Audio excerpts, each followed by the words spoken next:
There are no better options. And here we go. So we are live, guys. Welcome back to Tournament Tactics NFL Week 3. We're talking DraftKings strategies to help you take down big tournaments on this show. My name is Kevin Allen, aka the Geek. I'm the host. And with me, I've got the analysts, the super crew here. We got the Shark Lab, Adam Burns, author of Winning the $1 Million Game, Secret of the DraftKings Millie Maker. We got Josiah, who's now not MILF bait, but rather, the proper age for milfiness. So Josiah is a multi-time tournament winner, a contrarian mindset, and of course, the man himself, Bobby, 2 times, 2x Millie Maker winner. Got to get the money, got to get the millions, get the millions. Bobby, 2 times. What's up? Hey. All right. So, guys, I just got to say up front. Uh-oh. I'm nervous about the Bears. Ooh. There's so much goodness in that game. We're going to talk so much about it. But if they don't win, we're in shambles in Chicago. So, well, luckily, I don't care who wins. Sorry. Really? Don't care. The only team that I care about winning is the DraftKings team. I put in my lineup that's climbing the leaderboard for the $1 million win. Guys, last week was spectacular. I hope last week was spectacular for me. And a lot of the DFS Army members who joined me and the Players Club on Saturday, VIP only stream where we crafted 3 out of 8 lineups that placed in the top 2% of the 40x multiplier. So good. So just to do the math, you enter $10, you win 400. That's how a 40x multiplier works. My favorite kind of contest. We crushed it. And that means the cores crushed it. And that's what we want to see for this week. And guys, this week is really interesting. I'm going to bring up the domination station and the game tiles because the first thing I'd like to talk about with everybody here are some of these game environments. Which game environment do we like? Which one don't we like? There's one game that stands out above all the others. And I'm really curious from the TT crew, from the TT crew, that's your guy's name, the TT crew. We got to work on that. We got to work on that one. Yeah, I came up with that on the spot. I maybe I didn't think it all the way through. But I'm curious from the Tournament Tactics crew, what you think of some of these game environments, including the ultimate game of the week, the one that stands out above them all, the one dark green in a sea of beige. Uh-oh. Boner alert. Apologize for that. But I get excited when I see the Cowboys at the Bears, 50-point total. No one can figure out who should be favored. Even matchup. Both teams, you know how bad the Chicago defense is. Let me give you an idea. Mm-hmm. Okay. They played the Giants last week. Okay. The Giants. Dallas, right? Dallas. Yeah. Well, we're not ripping on Chicago yet. They played the Giants, the New York Football Giants, helmed by Russell Wilson. They allowed 30 fantasy points to Wan'Dale Robinson. Malik got more. I'm talking Wan'Dale. He got a 30 burger against Dallas. On the Chicago side, BobbyWow, I just saw an injury report, and there's like 5 defensive backs on that report. Now, I don't know who those names are. I'm not going to pretend like I know every player on the Chicago defense, but when I see 3 or 4 defensive backs like out this week, I'm assuming at least some of those guys were who they were counting on to stop, I don't know, CeeDee Lamb. It's quite literally their 3 best defenders. Well, there you go. I just saw the 3 names, don't know who they are. So they're 3 best guys. So that game sets up well, but this is Tournament Tactics where we can't just talk about the most obvious game of the week to stack. We're going to have to find other situations. So I'm going to start this Tournament Tactics Week 3 episode off with a little discussion of game environments. And I would like each one of you to pick a game environment that's not Chicago, Dallas, that you're interested and convince me why I should be building around that game. Actually, you don't have to convince me. Just why should I be building around not around the Chicago game? So Burns, you're in the lucky dog spot, as we say in NASCAR. Yeah. I used a NASCAR reference. That's what's up. From Brooklyn, and I got NASCAR references. I got it all. Well, I was kind of doing something while you were looking at that. I think that game goes to the under. So I'm not really actually going to be heavy on that game from a quarterback's perspective. I think it goes to the under. I'm looking at about 47.5 points on that game, whereas it's a 50.5 point spread. So I think it goes to the under on that game. I think the game that actually is going to that's intriguing me a lot, is the Seattle-New Orleans game. Absolutely love Sam Darnold in this game. Him to Jackson Smith-Njigba. I love running it back with Alvin Kamara this week. He's on the road. He's not a home underdog. So I think there's plenty of awesomeness in that game that could actually benefit Seattle, because I don't think New Orleans on the road, their defense is very good. So from a tournament tactics perspective, Core play in that game. There's 2 core plays on Seattle for me. I don't want to spoiler alert it. I think it's the passing game. Do you? They're start calling you Oprah. I'm gonna have with all the core plays you're giving out. I'm gonna have like 70% Kenny Walker, and Burns is saying it's the passing game. So listen, something's got to give. Something's got to give here. We'll figure it out. I like it. Good call. But I'm not sure, Burns, that I agree that the Saints side of it. So when you say game environment, are you down with the Saints? No, I just running it back with Alvin Kamara. Okay. I did it back in 2016, week 3. Oh my gosh, I think this is the same week he was in Seattle.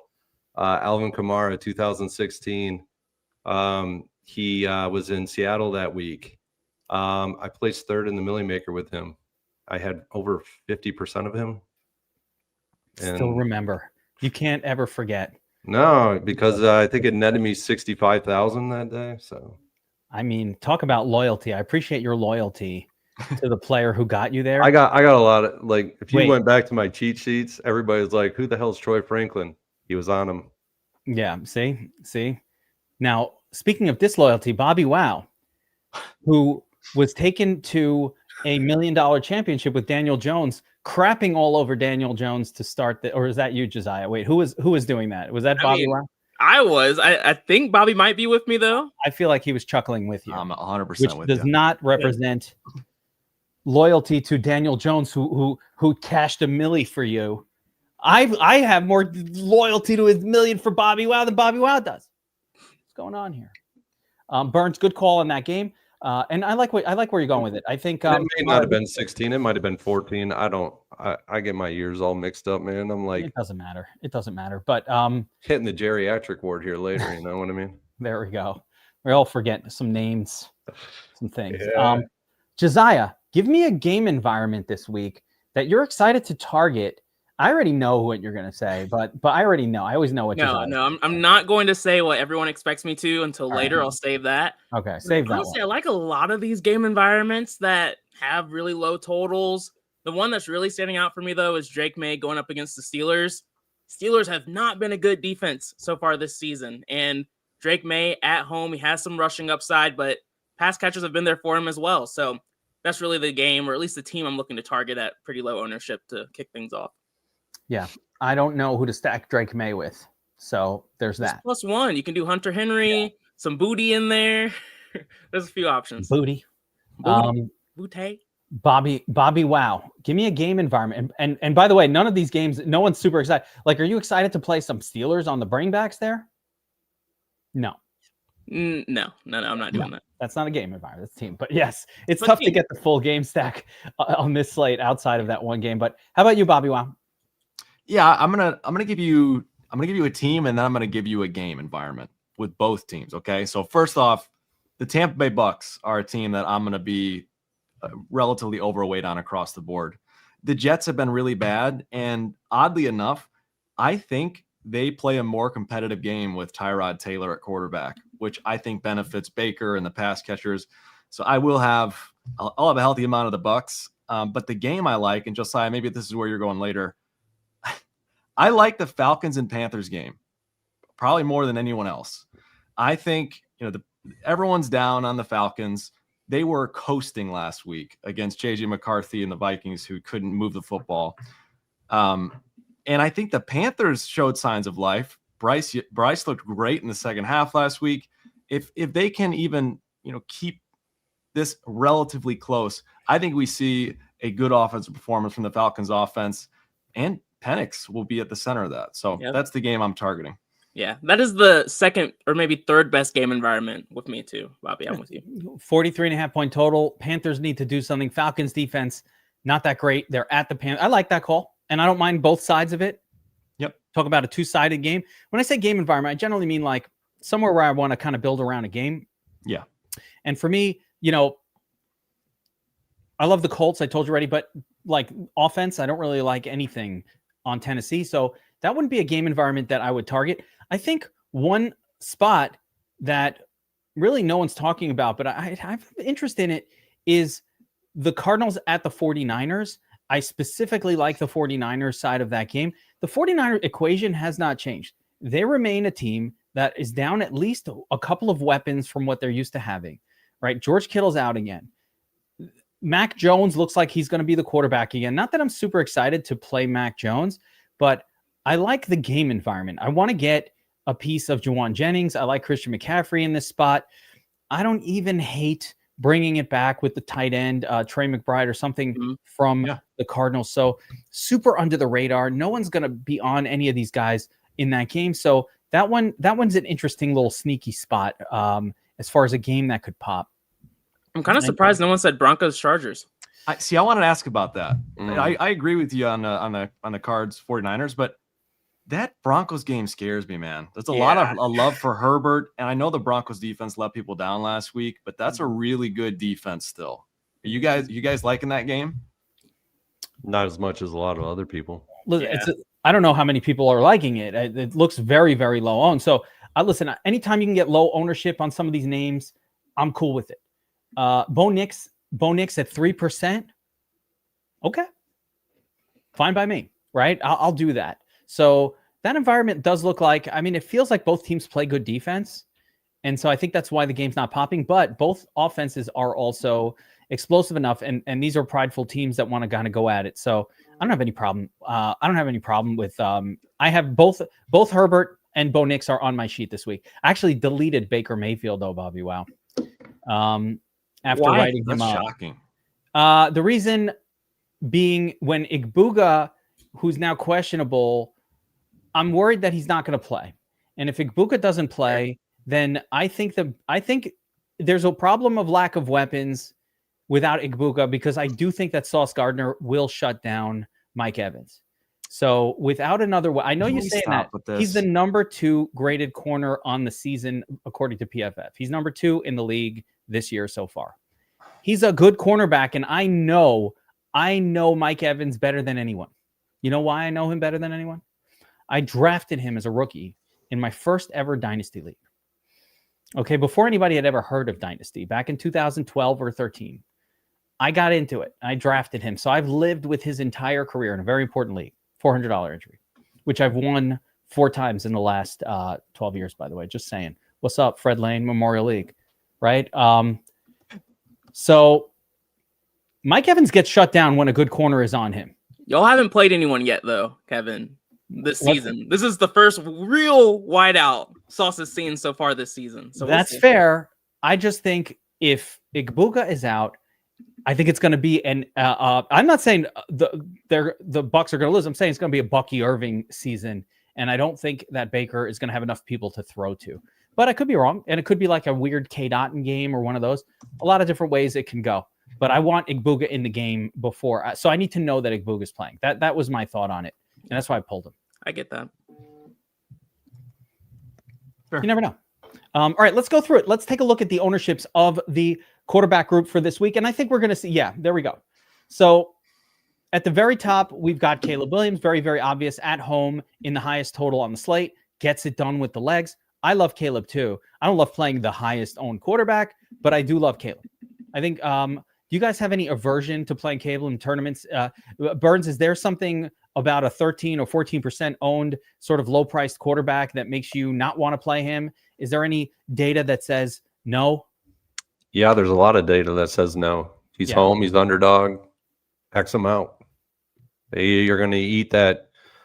Use them for single entry, low dollar or high dollar single entry with low entrance. He's going to be not 13% owned in the mill. He's going to be higher, probably be upwards of 20. He'll be upwards of 15 to 20%.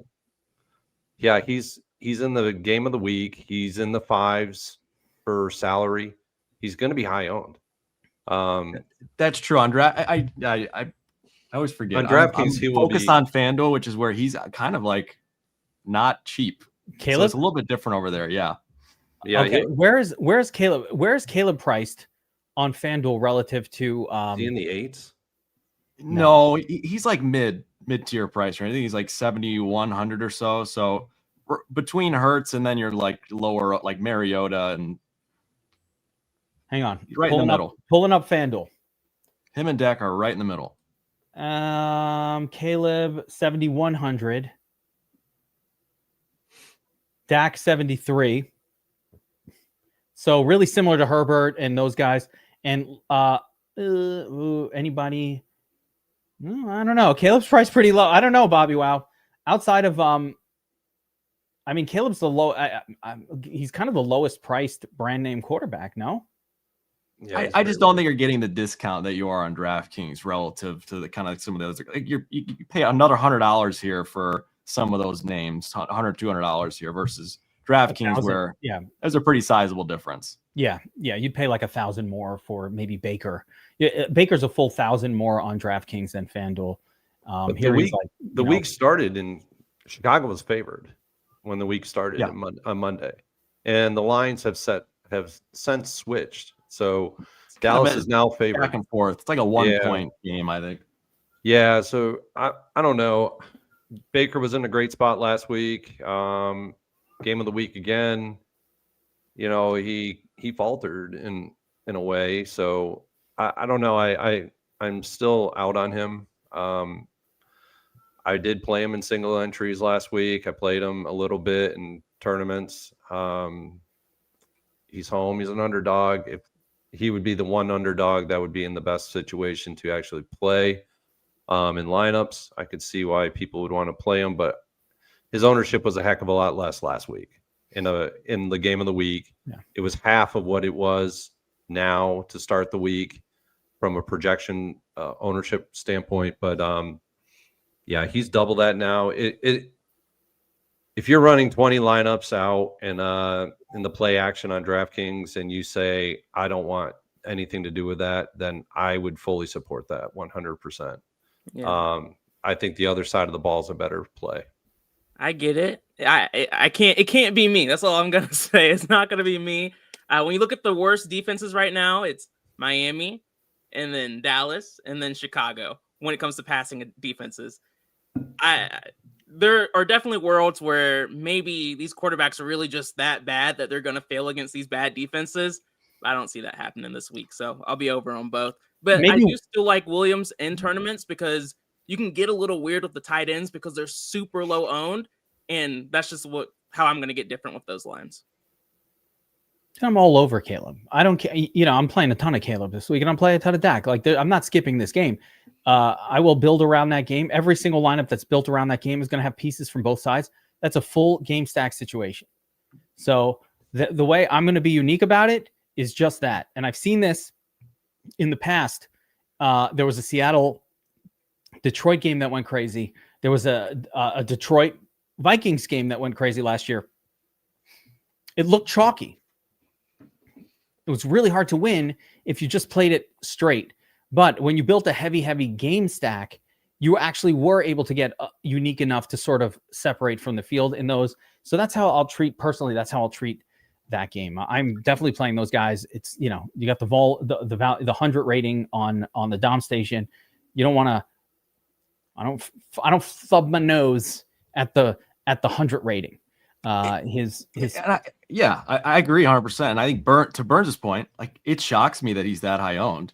I mean, everyone everywhere hates Caleb. Every time you turn on the TV, every time you open Twitter, and, you know, for him to be 15% owned is wild.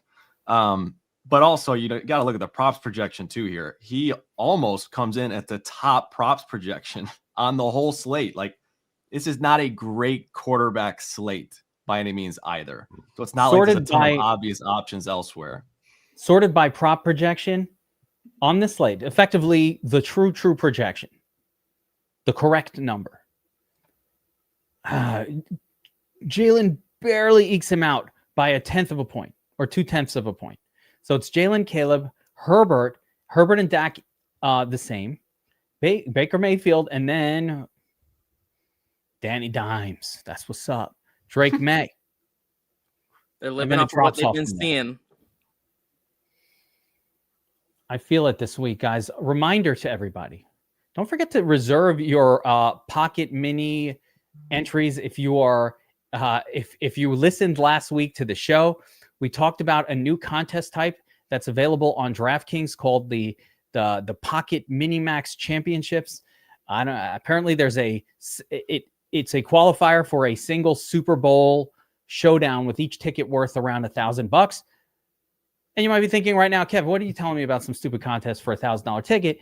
The qualifiers are like a penny. So you could run 150 lineups for $1.50. Use the domination station, hammer out 150 lineups, make them practice attacking tournaments using those entries, and prove that you can win one of those before we move on to like a $5 entry, $750 to max it out contest. First, try to win a penny game if you've never won one. Kevin, this is like our secret, and you're like spoiling it to everybody now. These are our people. The people watching are our people. Like everybody watching the show, they're our people.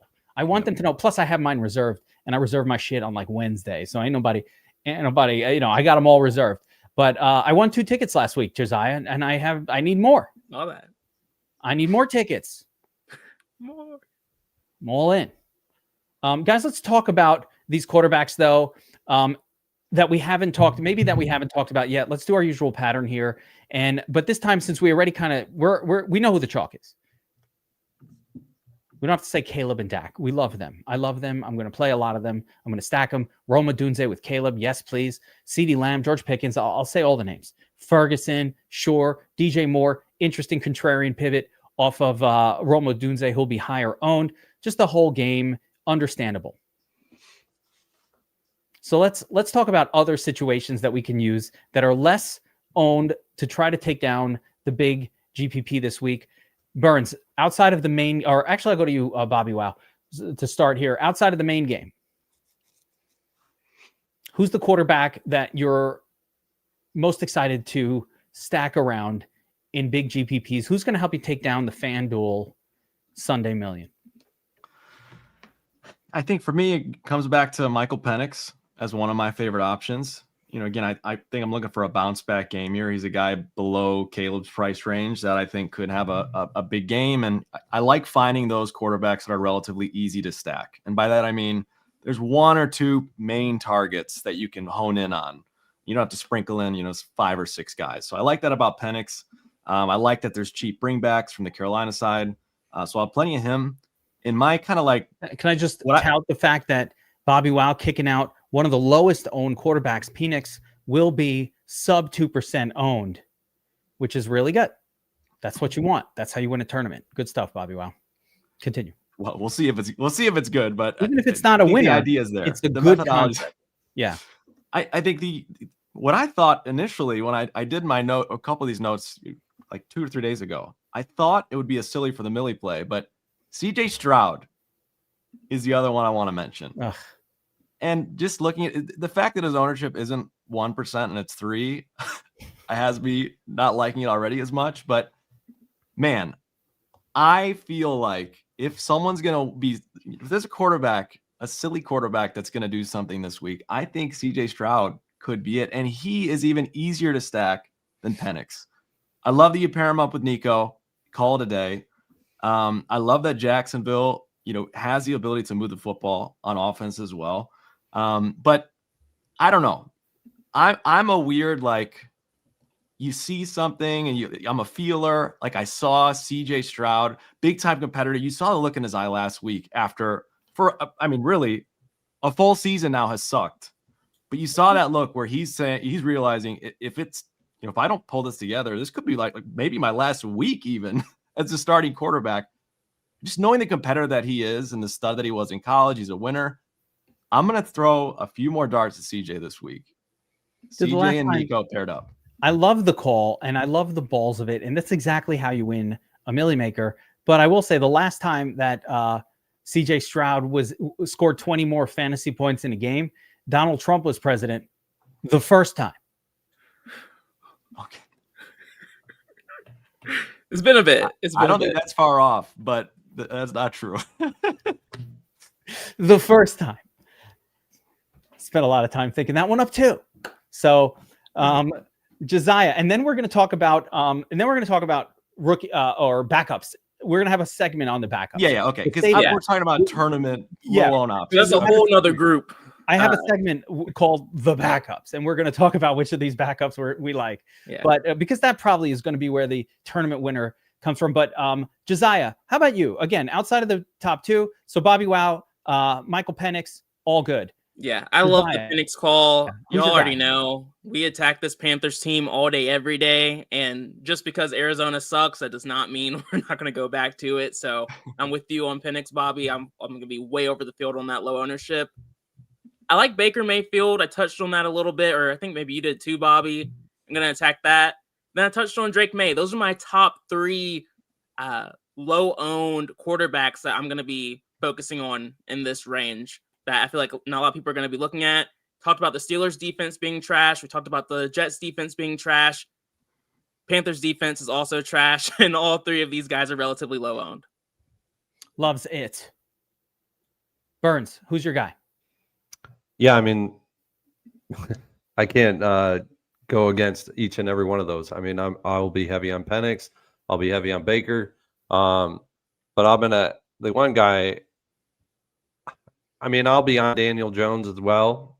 I'll be on the Dallas-Chicago game. Trust me, I'll be on it. But the one game, I already talked about it, Seattle and New Orleans. I'll be on Darnold at home. Darnold, all right. Well, I will be on Sam Darnold at home in this one, and it's a very easy pairing because the only player you have to pair him with is a target hog. Mm-hmm. I mean, it's Jackson Smith-Njigba. I mean, that's it. That. Who else do you really care about on that team to pair him up with? I mean, it's very simple. It's a very simple stack. What I like about Darnold is everyone's looking at Kenneth Walker, and you're automatically getting different by playing Sam Darnold. I have this game. Okay, the implied team total right now on this game, let me find it here, is 24.5 for the Seattle side. I actually have this at 25.7. For applied team total. So I'm looking at a whole 1.2 points over. So that's big. That's a big thing in implied team total perspective. So I just like it. I like the game environment. I think this game environment is solid. I like actually having Seattle at home. Now it can fail. It can fail very, very much. So I know that. And I will take Sam Darnold at 5 to 10% ownership. And if those 5 to 10% ownership lineups fail, that's only 5 to 10 lineups out of 100 that I'm out. So I'm not really worried about that. You know what I mean? Yeah. I mean, there is a quarterback I'm fading that I've completely X'd out of my player pool, and that's Daniel Jones. He's had a good run. I think he has, he's looking good. I can't say he's trash, but he's finally no longer at home, on the road. This Titans defense gives players fits at times, and at 7% ownership, I'm not going to chase that. I probably won't play CJ Stroud though, Bobby. He's just not good on the road from a fantasy perspective. I mean, this goes back all the way to his rookie season. I love CJ. I love CJ. I've loved him since Ohio State days. I really like him as a person and everything like that. But no one cares. From a fantasy perspective, I can't play him on the road. All right. Greta wanted to address something that Josiah just said. So I told her I would give her 3 seconds of time to respond to Josiah and his hate for Indiana Jones. How dare you? I think that said it all. That said it all. All we needed. I wanted to address, I get this, it's funny. I put this up on the screen before, because you hear this kind of question from people. Well, we're playing a lot of quarterbacks. So I would ask you, Rob P, when you're attacking tournaments, so when I attack tournaments and I roll 300 lineups or 150 or 300 to max out a contest, I normally like to have 5 or 6 quarterbacks that I cycle through for that tournament. Last week I had the same group, and fortunately, Goff, who I gave out here on the show, the Goff Amon-Ra stack worked out really well, and I was able to take some tournaments down. So, Rob P, I'm curious, how many quarterbacks are you playing when you're rolling out 150 lineups? You just going with one? You can go and pick one and go with it? I'm really curious. I don't play every quarterback. I think it's a fair question. Obviously, we're not playing every quarterback. Yeah, no, I play 5 or 6 quarterbacks, sometimes maybe even a 7th. Yeah, I don't play every quarterback. Actually, I X out quarterbacks that don't meet certain criteria. But a quarterback that we haven't touched on, and I think he's in a really good spot, and I really like him at home this week, is Jalen Hurts. I think he's an excellent play this week at home. And I'm not really worried about the Rams defense on the road. I think Devonta Smith has had letdowns this year in the first 2 weeks, and I'll be going right back to it.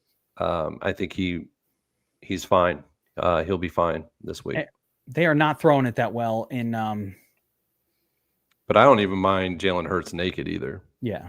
Because the tush push aspect, and then you could pair him with Saquon Barkley, and you can get touchdowns that way. I don't know. There's something about this game. Nobody's really putting too much emphasis on this game. It could be an overlooked game. Yeah, and there's a few guys like this. The best time in GPPs to play players is when everyone's shitting on them. As soon as everyone's like, "Oh, this guy sucks. They're not passing." That's when you play them in GPPs, and because we know they're still good, we know they can still throw the ball. I like that call too. I mean, who thought to play Russell Wilson last week? You know what I'm saying? That guy was so unowned that he was like a 0, like no unowned completely. So I want to hear Kev's play. I just want one thing to say about Burns' call there with Hurtsy. The best part about Hurts is that you'll never get his stacks this cheap. AJ Brown is so cheap on FanDuel, it's insane. He's playable for once. Like, that's how cheap Brown might be chalky. So it probably is, but he is so cheap. It's you'll never be able to stack Hurts up and have the rest of your lineup feel better than it will this week. So, but you never gave us your quarterback, Geek. Well, it's Daniel Jones. Oh, you're sticking with it? Yeah, if I had to pick one game that I build around, it's Danny Jones. But I want to move on. I want to move on and talk about the rookies now, or not the rookies, the backups. Okay, so the second, there's two phases. Part of the reason my thought with Hurts, by the way, is just I like Hurts. He was, and then I thought, am I going to win a tournament with this guy? And my thought was, maybe. but probably not. The issue with Hurts to me is if you play the most expensive quarterback, he literally has to outscore every other quarterback on the slate in order to be in the conversation. And that could happen with the Rams, but also the Eagles defense has been so freaking good. If they can slow the Rams down and just not have them scoring, then we could just get another one. And the Eagles run the football so much that they slow the game down and it just takes away from the Hurts is throwing 7 times, he's completing 10 passes a game. It's just, I get it. I love the touchdowns, but if he's not doing, he got to get me 15 with the arm and then the extra 10 or 15 with the rushing. And then we've got something. But I'm worried that he's just not getting me the 15 with the arm that I kind of need. I think, so what? It's a tournament. He's low owned and he's fucking Jalen Hurts. Play. But he's not 7,600 or 7,700 like we're normally accustomed to seeing him. He's 6,800. Yeah, there's a difference there in salary. We're accustomed. I mean, even last year he was, at the course towards the end of the season, he was 7,700, 7,600 most of the season. So at 6,800, you're looking at a completely different story. I mean, that's $800 in savings there. Plus his complement of parts, like Bobby has said, are lower salaried and as compared to what they have been in the past. I mean, we've seen AJ Brown be upwards of 8K on DraftKings, and we've seen, Devonta Smith upwards of pushing close to 7K. So really is as cheap as you're going to get for Philly. Yeah, and it's reasonable. And Hertz has a high floor too. Like Hertz is a very comfortable cash game play this week, I would say. Very comfortable and totally cool with like helming up maybe an expensive small tournament lineup. We'll see if he can get to the promised land in a big GPP where, again, there are a lot of obscure quarterbacks on the slate. And one of these guys is going to pop for a 25er or a 26 or a 28er.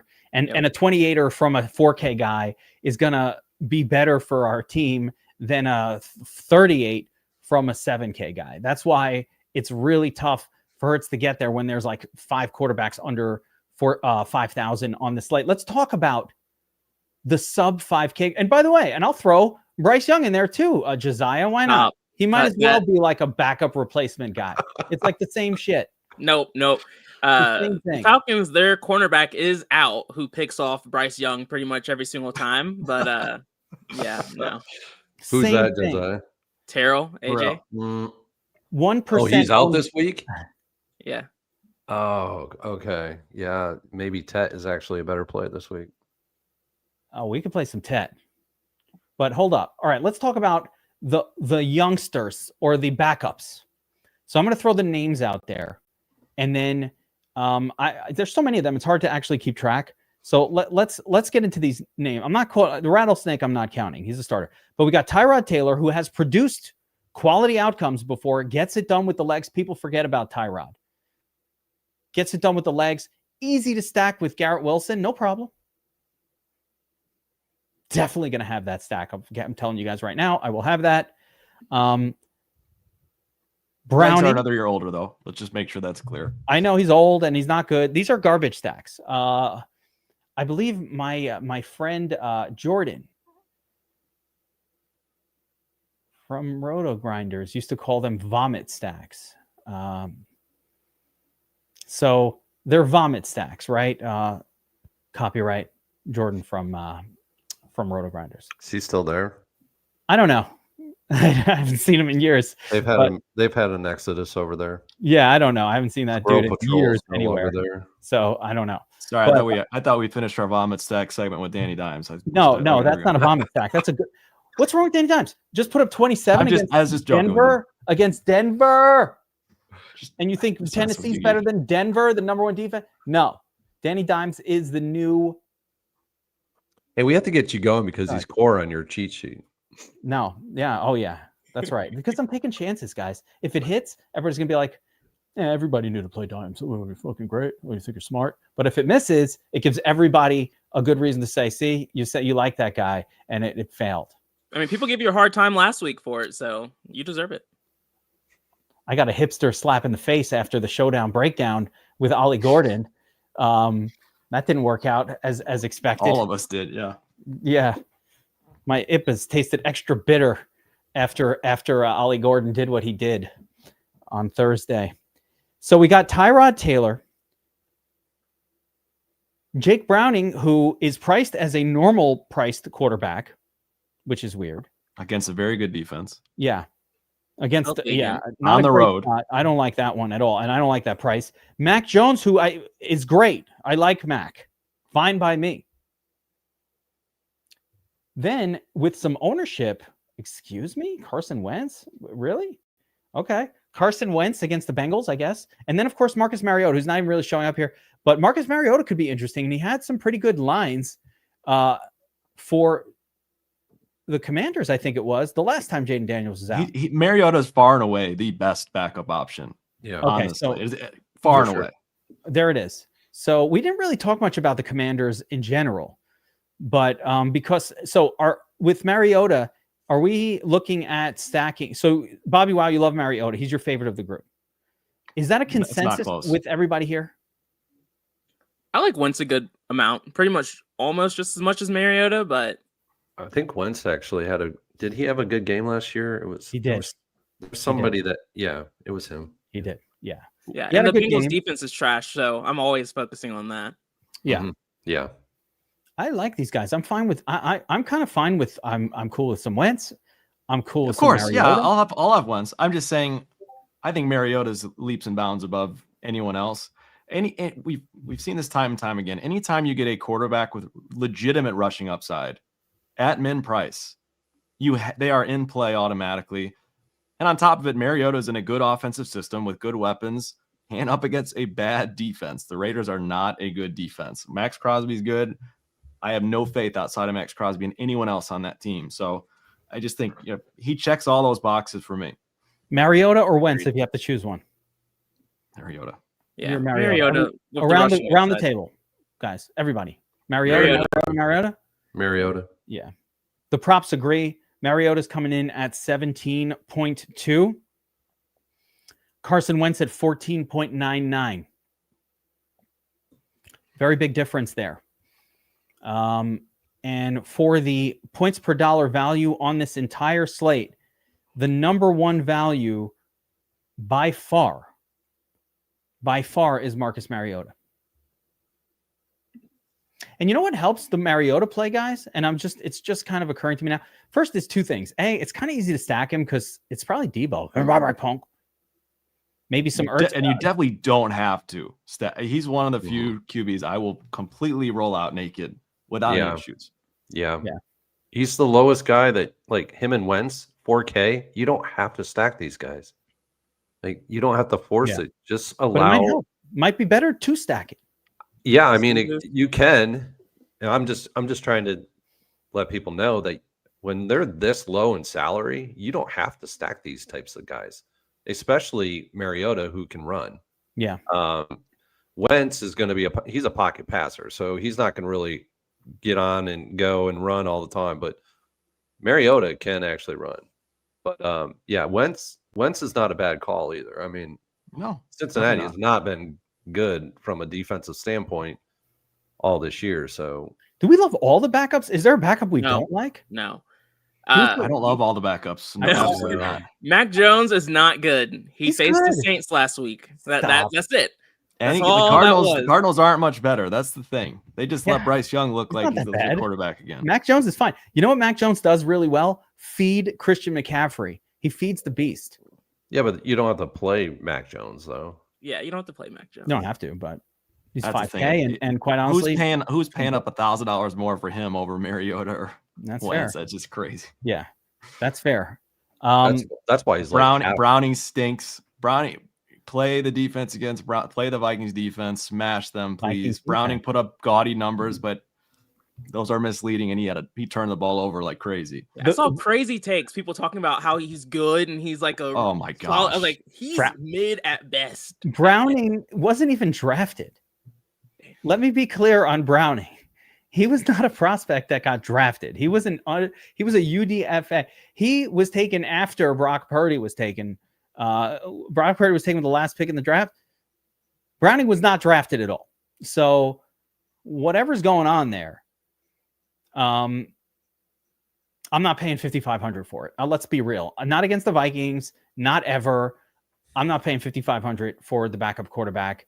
And if you're in a season-long league, my advice is this is a pretty good time to try to get max value for Jamar Chase. Not that Chase won't have good games, but I'm not trying to go the rest of my season with him when I can maybe trade him for somebody who's also pretty good. Quick question from the audience, and then we're going to move on to running back, unless anybody has something else important to say about the quarterback position. Hezo, thank you for the super chat. How many different quarterbacks do you recommend for 20 max? We get this question all the time. It is one. I recommend one. And if you don't have one that you feel comfortable enough with, never, ever more than two. But I recommend pick one, put your balls on the table, rest them there, let them sit there, and that's what's up. I don't know. I play 4. You play it incorrectly. It should never be more than 1 or 2. You can't win with 4 birds. I have one with 4. I know, but you're I've won a lot with 4. Right, if you're the Shark Lab and every player is mathematically perfected in your lineup, you might be able to get away with 4. But if you're a normal human being like the rest of us that aren't perfect, it's a 2 or 1 to give yourself a chance to win a 20 max. Dude, I make 500 lineups and I can't win. You're gonna win. How are you gonna win with 3 lineups per quarterback in a giant contest? All right. Make sure they follow every single rule in the book. That's what I'm saying. You need the Shark Lab book available Formula. on Amazon. Secrets of the DraftKings Millie Maker. All the metrics are in there. Winning the $1 million game available on Amazon. Author Adam Burns, aka the Shark Lab. That's what's up. That's what's up. All right, let's move on to the running back group, and I'm sorting by fantasy points per dollar. I will share with everybody that while right now you see Jordan Mason easily the highest P-own of any running back on the slate, and correctly, Yes. Kenny Walker is coming, and he's coming. He's on his horse, and he's riding. He's got his fucking white knight suit on. Coming in. It's going to save your lineups. It's borderline an all-in play with Kenny Walker. You know how BobbyWow, sometimes I say you could put him in every lineup this week and I'll allow it. I've said it sometimes. You guys have heard me say that. Well, I'm saying it here. You could pretty much put Kenny Walker in every single lineup this week, and that's fine. Wait, did you explain why he's getting so chalky and why everyone's going to start liking him? Yeah. In case we don't know. Yeah, Charbonnet's out. So with Zach Charbonnet out, effectively what happens is they don't have another backup that's really going to come into the game. So it's not when both of them play, they're splitting touches. But even let's say when it was the Kenny Walker show, but Charbonnet was there and not splitting with him, you'd still have 30% of the snaps go to a Charbonnet type player. Now they don't have that. The main guy's injured, and what that means, or Charbs is injured, and what that probably means is that we will see from Kenny Walker every single touch. And look what the prop says. He is propping out the same or slightly above Jordan Mason. Mason's cheaper. Mason is a little cheaper, but I like Mason too. I'm not saying I don't play Mason, but I've never seen Mason actually do anything with the Vikings. I've also not seen the Vikings operate an efficient offense with whoever the fuck the quarterback is going to be. Carson Wentz might stink. And I've seen Carson Wentz suck terribly at times. Yes, absolutely. We did see him once have a good game since his Eagles career. There was a good game in there, and that's the only thing we remember. But we don't remember the other 25 times he played that he sucked ass. Can I ask one question? Because you're not wrong about Kenny Walker saying you could make the case for every lineup. However, why in the world was he playing such limited snaps behind Charbonnet in the first place? Because Charbonnet's good. No, I mean, even last week, Charbonnet didn't do anything with his touches, and they were still splitting it. He's not better than Kenneth Walker. I'm sorry. No. There's no case to be made there. Yeah, still, it's not better than, but the case, and I made this case coming into the season. So this is not something I'm making up. He still was outsnapping him 2-1. I don't know. That's weird. It is a little weird. It's a little weird, the amount, but they were managing a foot injury for Kenny Walker. Are we forgetting that he's been Q tagged for the first 2 weeks of the season? Foot resting the foot, has some foot ailment all throughout the preseason as well. Now it's all of a sudden better then? I don't see a Q tag. I don't see a Q tag. It's out of I'm necessity. just saying, I think you're absolutely right. He's a great play. I'm nervous. A little nervous. Yeah. He won't be all in for me. Combine Kenny Walker with Charbonnet. All right, let's see. Right? Week 1. Week 2, it was all Kenny Walker anyway. Put up 21. Already happy with it. Kenny Walker's an actual good player. But if we combine I agree. What's going on, and this is what you have to do. All right, he did shit week 2, but week 1 he got the 10 touches. Kenny Walker, he got the 12 carries, fine. Gets a target. Kenny, how many targets? No targets. But that's a touchdown, not a target. But he gets the 12 carries, so he gets the 10 week 1, and Walker gets like the 13 week 1. Week 2, it's a 1 and a 21. But if I just combine these scores, every single week, these guys are putting up a 25. And the reality is he's 5,800. So I'm saving a couple of grand over McCaffrey and Bijan, who I absolutely adore this week. Core play. But I got to pay a lot of money for those guys.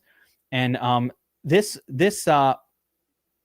play is just a lot cheaper and under 6K. Who's better than Kenny Walker in the zone? Like, if you get down to this area at running back, and let's get into running back, but who else are you going to play? Brees Hall, tough matchup. I like Javonte, fine. Kamara, I mean, there's acceptable play. I'm going to play Ashton Janty. They're pulling Ashton Janty out of the game now on passing downs.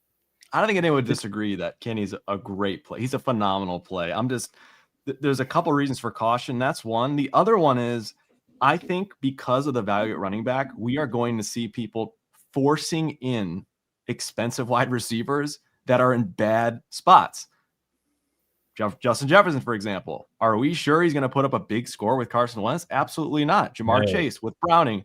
Who's the other one? We got Puka Nacua. Obviously, he could put up a good score against anybody, but it's a tough defense. Like, I think you're going to see 2 or 3 of these guys up top being forced in just because people want to play the value at running back. And that's what could hose you on a slate like this, where a Bijan and a CMC could put up massive points, more than those top wide receivers. And then all of a sudden you're like, oh crap. Those are the 2 cautionary tales for me. Mix them all up. What you don't want to see is like just play Mason and Walker in every single lineup together. Maybe so you got to mix them up, be a little unique. But there's so many good plays at running back. Let's get into the running back spot. So we talk about the chalk play. You're gonna have Jordan Mason up there, but let's talk about the studs and duds and do it in a normal way. So very top of the running back class is very, very good this week in my humble opinion. So good. Mm-hmm. So good, right? 2 cores in my initial sheet before all the value opened up. I was like, McCaffrey, hell yeah, core play against Arizona. Mac Jones, 10 passes. Like, this dude is just throwing to him nonstop. The floor is high. The ceiling is massive. Everything about CM Sizzles loves it, right? And then you got Bijan Robinson. And by the way, he does say it is pronounced Bijan. That is correct pronunciation. I saw a little segment on NFL Network discussing it. And Bijan Robinson against the Panthers? Excuse me? The only thing bad about Bijan Robinson against the Panthers is I hear the coaching staff constantly chirping about how much they love Algier, and the Algerian is going to come in and terrorize us by getting vulture touchdowns. I was just gonna mention that. That would be the only way Bijan doesn't bust out for 35-40 in this one. Yeah, I don't know if y'all remember that Julio Jones 200 yards, like 2-3 touchdown game, like in 2014, 2013, or whenever the hell that was.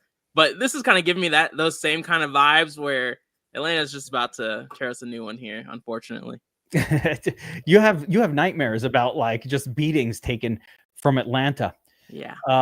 So yeah, Bijan, great. Now Saquon Barkley absolutely, I don't even know what the word is, but ruined the Rams in the playoffs. He's going to get a ton of carries. He's getting 100% of the touches. He's getting like 40% of the overall offense right now for the Eagles. But to me, he's in a less good spot than the other ones. Does not mean he can't outscore them, though. He can absolutely outscore those guys. Everybody's good. So, and then, of course, Jonathan Taylor, Bucky, both great. Kidding me? Jonathan Taylor, look what he's doing. 30 touches a game. Bucky Irving against the Jets. The Jets, who are allowing, I told you guys last week, James Cook is going to score a touchdown against the Jets. It's the Jets. They did 2 or 3. I don't know how many touchdowns he had. Every running back scores touchdowns against the Jets. Bucky Irving will be no different. Put him in your touchdown parlay. So does anybody stand out to you? To me, it's McCaffrey and Bijan kind of chalk core, with all of Barkley, Taylor, and Bucky Irving, for me, representing the tournament low-owned pivots, although they don't seem that much lower-owned as now that I'm looking at it. As a matter of fact, if this stays like this, I don't even know. They're just pivots, not low-owned pivots. So let's deal with the top group. And is anybody else? Because I don't like anybody else priced pretty much above, I'm going to say, Kamara. So above 6,300. So I shut them off at Bucky. And then I've got this whole little zone here unfriended. And again, tell me if you guys have it different. But this whole from Jacobs down to Kyron, they're not for me. And I'm going to get down with some of the cheapies. So it's going to be cheapies or expensive. I'm probably not going to deal with that middle group. But that being said, Burns, up top, is there anything about the running back group that where somebody stands out or you feel like, hey, this is a really sharp pivot or something like that in the upper echelon here? Bijan is in the most prime spot you can be in for a running back of the entire slate. he's probably my favorite running back on the entire slate this week. Just like we said, the only thing that could actually falter this play is the fact that they just go to Drake London for every touchdown, or they go and they have Algier do the goal line work. But I don't know if that will happen. We can't predict that, but Bijan is such a great play. I too like Barkley a good bit. When I started building for the week, I was building with him a lot. I liked him in this matchup.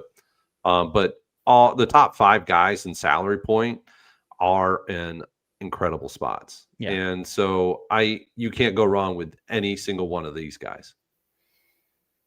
Josiah. And I too will be fading the other.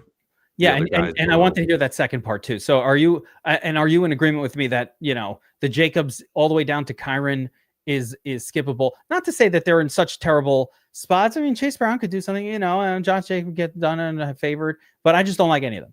Yeah, from Josh Jacobs to Kyron Williams, I'm just not interested in these guys that much. If I'm at field weight, I'm at field weight, but Chase Brown, there's something going on there. He's just not making it work this year in the offense, and I don't know what's going on schematically with these guys, with the Cincinnati Bengals, even with Burrow in there. He just wasn't jiving. So I'm off of him until he can start saying, like, we can start seeing Chase Brown being viable again.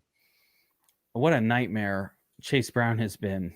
I had a lot of them last week from too. my best ball teams.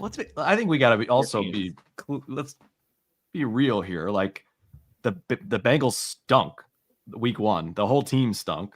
Yep. And Burrow got hurt last week, which was week 2. And Chase Brown was, bad in that one. But really, it's been one game with Burrow and the whole team sucked. I don't think it's time to panic yet. I'm not playing Chase Brown this week, but I think we're overreacting a little bit. I don't know. That O-line's so bad. I would be panicking. No, listen, you don't panic after 2 weeks, but something, he's harming my best ball team. Somebody in the chat here is like, hey, I'm ahead of you in best ball. I'm pretty in a league. There we go. Day Love Brandon. That's probably one of my Chase Brown teams. I wouldn't be surprised. So, and Dave Hawash says I'm going contrarian with Chase Brown this week. So that's what I'm saying. Like, sometimes you play that contrarian. The problem for me with Chase Brown is wait, Greta, how do you feel about them pricing Chase Brown the same as Bucky and Taylor and almost Saquon Barkley? How dare you? See, that's the problem. You got to put it. You can't price this guy next to McCaffrey. I mean, come on. Even Greta knows. BobbyWow. It's Bijan above all else here for me. It's really not close. I think, CMC to me has maybe more fail potential than the other two guys. I just think Mac Jones is concerning. CMC got it done last week. He ended up finding the end zone. Otherwise, it would have been a bad week for him. Bijan, I think, he's someone that could get it done without scoring even. So I don't know if that's true of CMC with Mac Jones in her center. Again, he's still a great play, but Bijan to me is like, CMC 2.0 this week. So I'm with Bernsey and you guys on that and fading the guys below. All right, let's scroll down to the secondary group. You can't just take studs. You got to get some low-cost guys in there as well. Got to get some low-costers. There's some good ones. Yeah, there's definitely some good ones. So I'm going to start my next zone of interesting running backs. We'll start here with Kamara, I don't know why. I haven't played him all year. I haven't played him almost very much the last 2 years, but I know I'm kind of feeling him a little bit this week on the road at Seattle for some reason, and I really don't know why, but I just am feeling that one a little bit. So you got Kamara up top here. We've got the big dogs, Walker and Mason, who are going to be super high owned. There's Ja'Cory Croxky-Merritt, call me Bill, who no one's really talking about. I'm not seeing any ownership on him. And yet, he's going to be the starting running back for the Commanders. And Mariota, I don't know. Can he catch a pass? Not sure yet. Haven't seen it. Everyone's scared after that Green Bay game. Yeah, but we have to accept that Green Bay is a really good defense and not to judge teams based on what they did against the Packers. Like, everybody's going to look bad against the Packers. It's just going to be how this year goes. There's certain teams like the Eagles. Everybody's going to look bad against the Eagles. Like, don't judge the team. We already knew they were going to look bad. So he's the only guy. So I don't know. Bill Kroksky Merritt. There's some turds down here as well. But for the secondary group, BobbyWow, so I'll go that way this time. Out of the secondary group. So, you got a lot of big names. Javonte Williams as well. Give me two of your favorites here. And what is and again, just give me your general thoughts on Mason and Kenny Walker, Super Chalk, and who else you might be interested in, including are you not interested in the Super Chalk? Yeah, I don't really like the zone much at all, to be honest with you. I think there's scariness with all of them for me. With a lot of people are excited about Javonte Williams, great game environment, bad defense. I think the concern there is, number one, the Cowboys are a passing offense first and foremost. Let's not forget that. But number two, Javonte is kind of losing grip here a little bit in the backfield, and in the sense that Miles Sanders has touchdowns now in back-to-back games, I believe. No way. What? Fuck. Am I making that up? Okay, maybe I'm crazy. Maybe I had a bad dream or something. Miles Sanders fumbled away. All right, he did get a touchdown. Looks like got one in week 2, and he fumbled away. Okay, not week 1. That's right. Week 1, Yeah. He had that big play, fumbled away. But last week he scored a touchdown. 5 carries, 2 targets. Look, I'm not making the case for Miles Sanders here. I'm saying Javonte is not a slam dunk by any means, is what I'm trying to say here. He's, Miles Sanders, for whatever godforsaken reason, is still involved. I don't know why. We can't expect the Cowboys to have multiple rushing touchdowns in many games this season as it is. But again, he's fine. Wait, to me, though, it's just, what's that? I have a question. Can we get a hipster high five for Jaden Blue, who was another hipster pick over the offseason that is now a healthy scratch for the first 2 weeks in a row? I've just reverse jinxed Jaden Blue. Now he's going to come in this game. The little hipster high five for Jaden Blue. Cowboys have a Jaden Blue every year that they do. Who was the little guy last year that everyone was so excited about? I don't remember his name. They did have someone like that, yes. But to me, it just, why Cowboys been doing this since Tavon Austin? Like, they're still trying to figure out a little guy that'll be dynamic. Yeah, Deuce Vaughn, that's the name. Yeah, thank you, Chad. That's the name. I just, to me, you're getting a little too cute if you're trying to play in this range too much, especially on DraftKings. Like, even Kroksky Merritt, at best, he's the RB3. Marcus Mariota is going to take the ball near the end zone. I would not be shocked if Marcus had a rushing touchdown here. And Deebo Samuel is going to get carries near the end zone as well. So, Kroksky Merritt, even if he is the technical RB1 in the backfield, the workhorse, there's 2 other guys there that could easily vulture his touchdowns. Mason and Kenneth Walker are such obvious smash plays, and we've got such 2 awesome payups at the top. That's where the vast majority of my exposure will be focused. Yeah, so you're down with Mason and Kenny Walker. Absolutely. You're saying you don't like these other guys. Mm-hmm. Correct. Yeah, and that's fair. That's totally fair. What about you, Josiah? Yeah, little Tony Pollard for your I don't hate Tony, but just to kind of talk about what Bobby's saying, I am capping my exposure with Mason and K9 at 80%, and then I'll have around 60 to 50% CMC and Bijan. And then with that, I still have a ton of these low-owned weird running backs. I can still sneak into a couple of my lineups. And this is going to sound gross, but one of the guys I really like is Travion Henderson.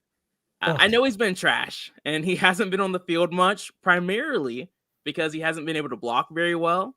But their coach even said that touchdown that Ramondre Stevenson caught last week was actually a route they made for Henderson, but because he couldn't block anybody, they took him out the game. I can't believe you took that as a good thing. I took that. That sounds like a bad news ever. He hasn't always been a bad blocker, though. I think it was just a little bit of a rough week for him. I think he bounces back this week against a bad defense like the Steelers, and he has a good game at super low ownership. If you don't like the Henderson call, Ramondre Stevenson's still your guy at super low ownership and $100 cheaper. Both are low owned enough. I don't hate getting exposure to both and still having really strong lineups with the chalky guys.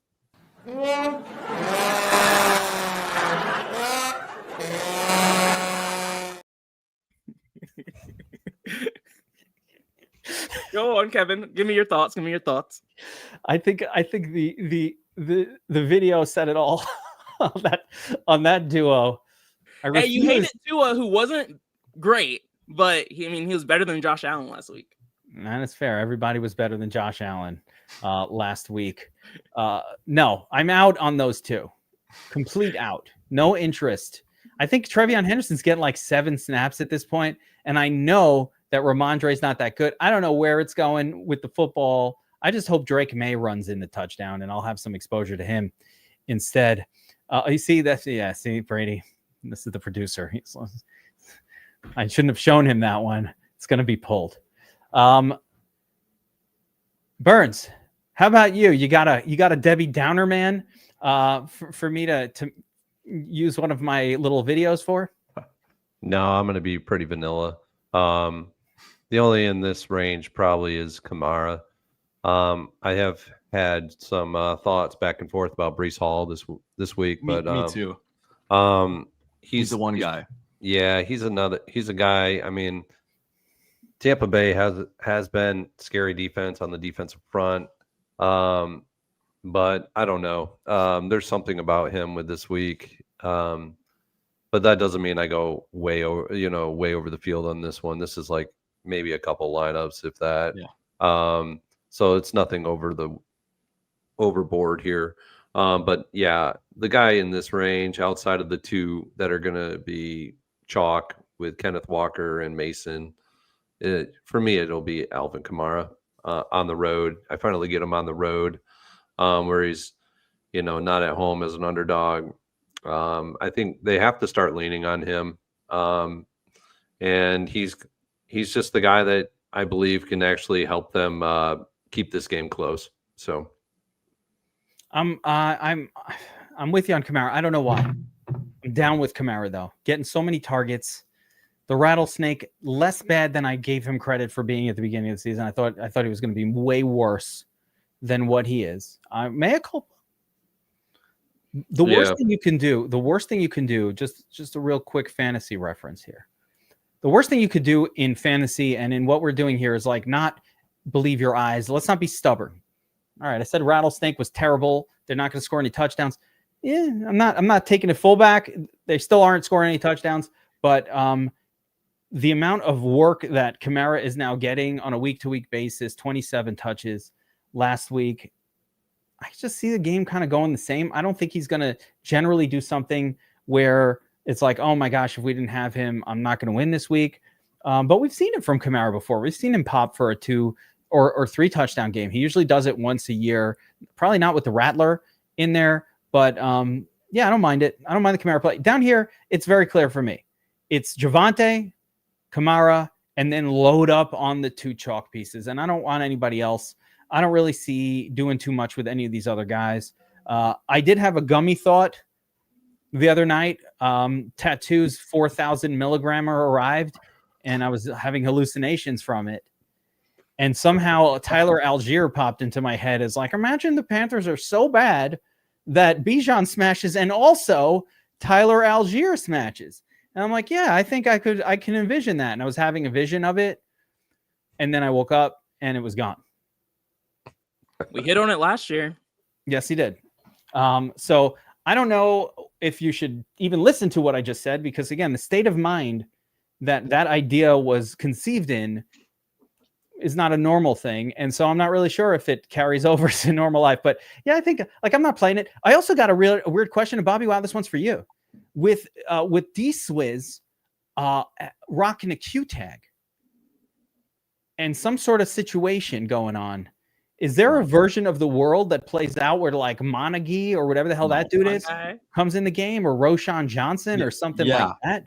They could, I think, they would both be in the game and they would still both not be worth rostering. So if you want to get cute in that Bears game, the way to do it, and I think Josiah mentioned at the top, is with Colson Loveland and with Luther Burden, because they talked all week about how none of those guys have been involved. Got to get them more involved. That's the way to go. Not the running backs, not the backup running backs. Shout out to Ray Zanny, who spent the entire Draft-a-Palooza preseason telling me not to be fearful of Ramondre Stevenson, that he was going to be the RB1, that all the Trevion Henderson hype was just hype. Shout out to Ray Zanny. Ray, I've got 13 of my 28 eliminator lineups through to round 3 for a solid 45% advance rate versus the field's 25%. So that's what's up. All right. Running back group under control. Let's take a look. We're gonna shift gear to the wide receiver group here. We're gonna start by checking out who is owned.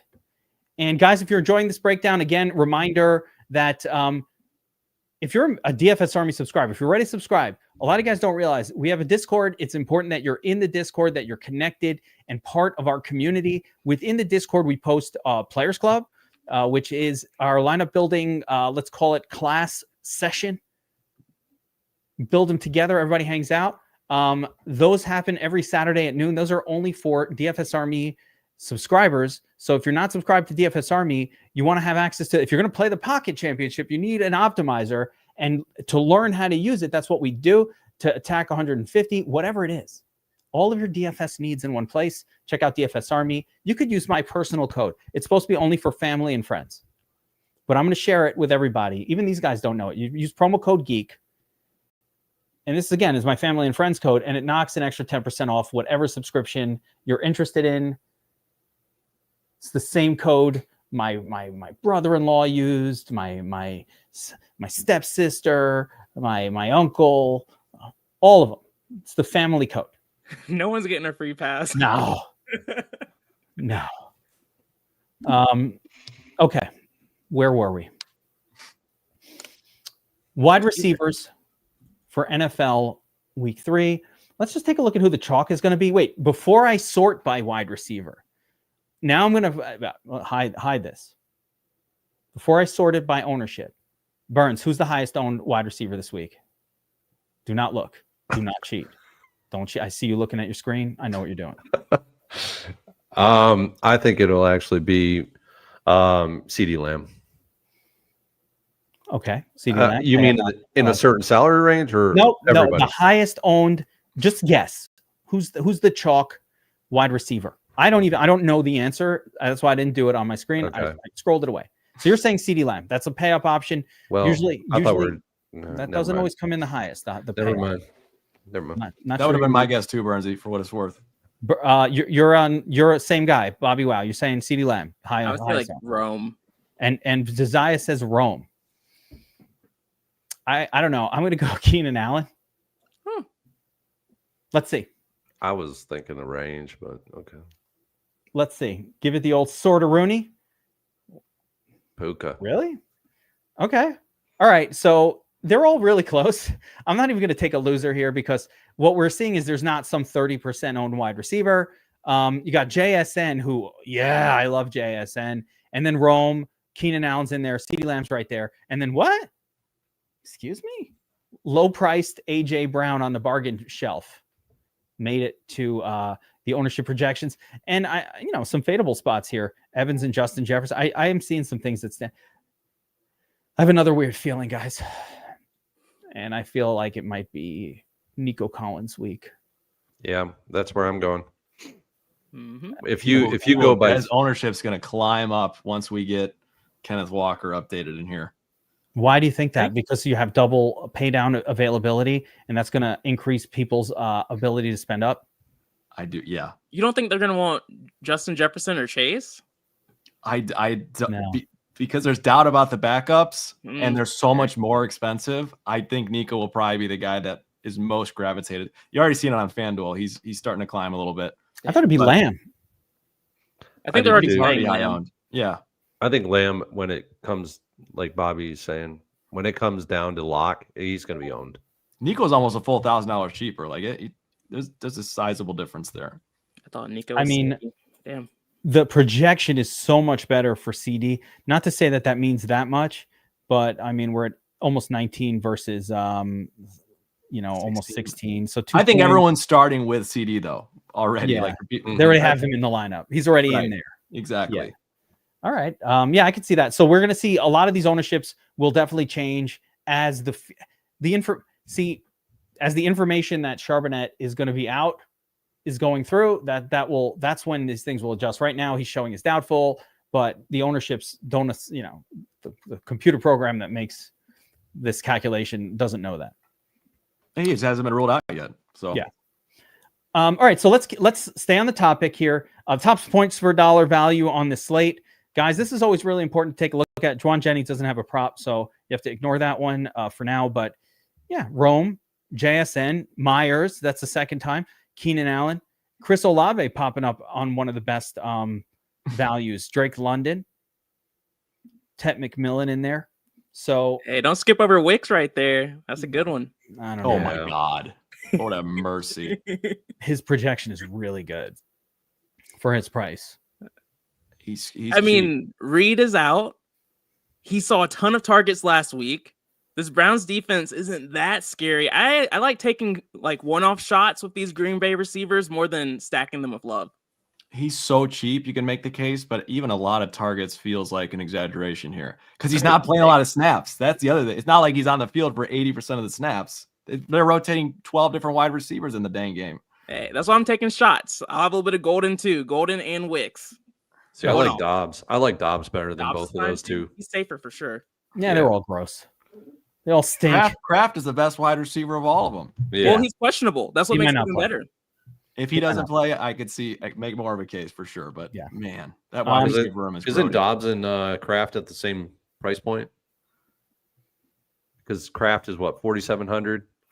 Dobbs is 4,800. So they're the same price point. I mean, in a bucket, I feel like I'd rather use Kraft because I also get my tight end situation dealt with, and that always is very mysterious. I don't know. Well, yeah, if Kraft plays, it's Kraft. But if he's questionable, you can get a little creative. Tight end's going to be interesting. Well, let's continue on the wide receiver group though, and start at the top here, and let's just go around our usual way.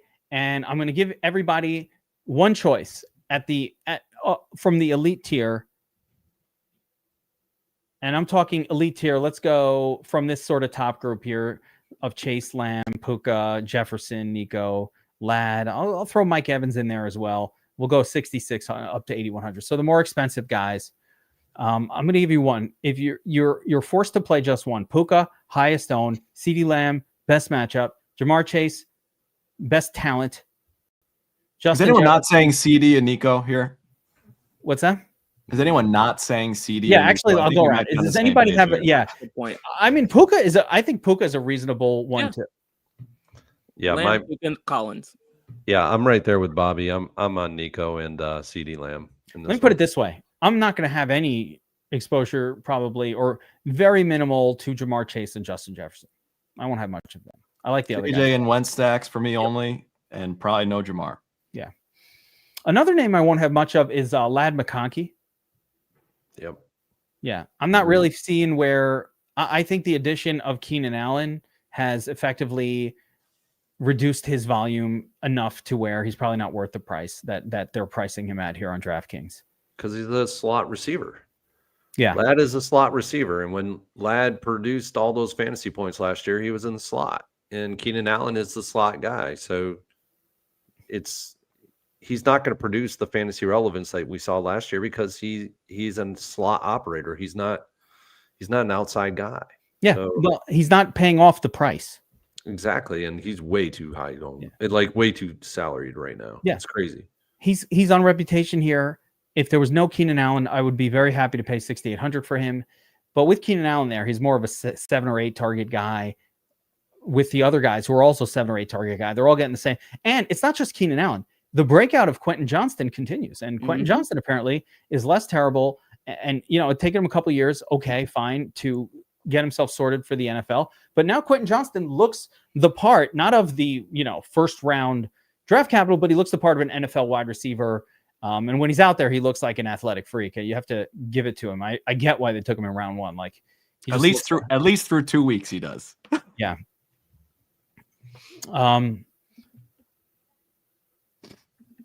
Okay. So well, that's right. So let's move on to the next group then. Everybody agrees. We like Lamb. We like Nico. we like Puka, and the other guys are a little sketchy. Mike Evans, I said my piece. Sauce is going to shut him down. Baker stacks only for me. And Baker Stack's fine, but Sauce, I'm not going there. Sauce is going to shut that guy down. He gets shut down by good corners. I've seen it ever since the Marshawn Lattimore days with the Saints. It's like it's known that might be the one guy that ever shut him down. Actually, did shut him down, Marshawn. like that you could actually say consistently shut him down. Yeah, but Who, I don't Evans? know. Yeah. AJ Terrell. He got shut down week 1. Also, Terrell they as were well. playing against the team. Let me remember. Well, no, he Terrell. hasn't had he's struggled the first 2 weeks. Yeah, He's also he was getting shut old, down by but- good cornerback play. They played Atlanta, and Atlanta has that guy. I guess he's out this AJ week, but they have that guy. Yeah, and then I'm saying consistently. Yeah, it's been a rough first 2 weeks for him. and Houston, No doubt about it. what's his name? Smithley Jr. Stingley. Stingley. Yeah, Stingley. Oh, fuck it. I can't remember. I only remember the letter. There's something wrong Junior? with my mind. Yeah, Stingley shut him down the next week. So I've been watching this guy get shut down by opposing CB1s for the last 2 weeks. I don't know. It seems like Two Not to harp on it, Did he not but smash all Sauce is in season a last year? different tier. A What's tier that? below. I said it's been oh there's stop. a lot of He's the number 2 ranked reactions here. he's- This is crazy. Easy PFF matchup. number 2 PFF. ranked cover corner on the season. Can't look at that. Yeah. PFF. Yeah, PFF as the Bears is like the second best team in the league last week. I still think the Bears. Just attack the Bears. George Pickens is coming up here. Yep. minute. Mm-hmm. All of their corners are out. What happened last year when the freaking Lions lost all their cornerbacks? Every team and the Ravens lost all their cornerbacks. Have we forgotten how we felt that day when we watched all the teams destroy Baltimore when all of their guys were out last year? And we were like, oh, Baltimore can't stop the pass. No, when you lose 3 cornerbacks to injury, your team simply cannot adjust to that. The 4th, 5th, and 6th guy, not that good. Still Dallas. But let's talk about this next group. Jackson Smith and Jigba, the chalk. Okay. Brian Thomas Jr., utterly unowned and destroying season-long fantasy football lineups. What the hell price is this for AJ Brown? I thought AJ Brown was sub 6K. 6,300 still seems too expensive for him. But AJ Brown, chalky for some reason. Emeka Egbuka with the Q tag, I'm worried about it. Don't know what's the story. I don't know that he's going to play. I read up from Dr. Deepak Chona on Twitter, and he was not optimistic that Emeka Egbuka was going to play. I'm crediting the person on Twitter who's doing a lot of work. Deepak Chopra. Look him up. Not Deepak Chopra. That's a different guy. He's like that financial guy, hopes and dreams dude, right? Total. I think he's like. Does that guy know that Egbuka practiced today? I didn't ask Deepak Chopra, but Deepak Chona. I don't know. I think I might have read his thing this morning. So it was maybe before if he practiced. It might not have been accounted for in the article. I don't know if he's going to play. I like Egbuka a little bit only for like this game build around kind of thing if he does play. Godwin is definitely not returning. Egbuka's going to play. Godwin's ruled out. Godwin He's is been so ruled out. far from returning. You're talking November. This is not even in the discussion. We're going to be in Thanksgiving and like, Godwin going to play? Yeah, it's going to be a while. You're crazy, man. That's a wild Godwin's thing. going to be eating turkey before he plays in a football No game. way. He's not playing. The guy got hurt last year in the middle of the year. It's still there. Okay. It's been lasting. It's a long ass time. It's not going to get better by next week. Egbuka. So, all right. In this zone here, I love Jackson Smith and Jigba. Wow. Right. But there's some other names here, low owned guys. So I'm going to now go around the room. 6,500 down to 5,900. Chalk full of goodness. Just what I can see on screen. From Jackson Smith and Jigba, Ted McMillan, George Pickens, all those guys. Give me your 2 favorites in the mid salary range. And this zone is chalk full of play. DraftKings even doubling up. By the way, I don't know if you guys are used to it. DraftKings normally doesn't price multiple guys the same price. They usually like find a reason to put a $100 gap between almost every player. No, they got a lot of double ups here. 63, 62, 61, 6, 59. They're doubling up everywhere. That's not the norm for DraftKings, is it? It's the I feel like new that's norm. unusual. All right, Burns, give me your 2. Drake London, and then I'll take Najiba. I mean, the game is I'm liking the game, so but I think Drake London has I think he has a really good game this week. Carolina has actually been decent against the pass, but when we say decent, historically they've been terrible against the pass, but they've actually had some decent success this year. But I do like Drake London in this game. Him and Bijan are my pairing in that game. So Got to bring it back with Tet. oh yeah, for sure. Josiah, how about you? Give me a couple of names from this group here that you're a little more excited about than the field. Yeah, I mean, talking about the Panthers defense first, JC Horn is a dog at cornerback. That's why he's so good, but he doesn't follow anybody. So that's why it doesn't really matter who is going up against them. But for my wideout picks, it's going to be Debo and George Pickens. You touched on it, Geek. I'm looking for low ownership in this game that looks fantastic on paper. Pickens is that low-owned guy Yes. I like. And then Debo Samuel with Eckler out and now going up against a not great defense. He's going to get some RB snaps. He's going to get the ball on those short routes. I'm going there. Loves it. Love them both. BobbyWow. I'd go on Drake London and Debo. I love Debo for the reasons mentioned. He's a perfect type of target for a backup quarterback coming in, Mariota. And then Drake London, I've talked all about how much I like Penix here. He'll be my main stack partner there. Yeah, I think, at the very top of this range, Jackson Smith and Jigba, go right back to, I want these guys who have no competition for targets on their team. And that's one of the things JSN is. I'll put Garrett Wilson in that same exact category. Lock it down. 12 targets in this game from maybe a better quarterback than Fields in terms of the arm. So yeah, give me Garrett Wilson there. I like JSN. that call a lot. Yeah. And I agree with your guys' calls. And I especially love the call on George Pickens. You got to play the other guy. If we're the version of the game where Dak Prescott wins you the tournament is not because CeeDee Lamb went off for 25 or 30. That is almost a given. You need a second guy to get it done. Pickens, Ferguson, it's not that many of them. We haven't seen the real George Pickens ruins CeeDee Lamb breakout kind of game yet. Maybe here. So these guys are cheap enough. Don't be afraid to put both in a lineup. Yeah. Like CD and Pickens are perfectly fine. We saw it with Malik Neighbors and Wandale last week with Russ Wilson at quarterback. Okay. So as long as they're cheap like this or less expensive, put them both in there. Low price guys for sure. All right, let's move on to the next level. And we're going to kind of go like with this 5,700 and below zone. I'm just going to eliminate from the screen here DK Metcalf and Marvin Harrison because fuck those guys. And I'm off of them. By the way, if DK didn't get it done against Seattle in revenge narrative, I don't know. Is Christian Gonzalez back this week? Like, I don't know, but I haven't heard. I don't even think it matters. No, I really don't. He's been fine. injured for a bit. I don't know if it would matter.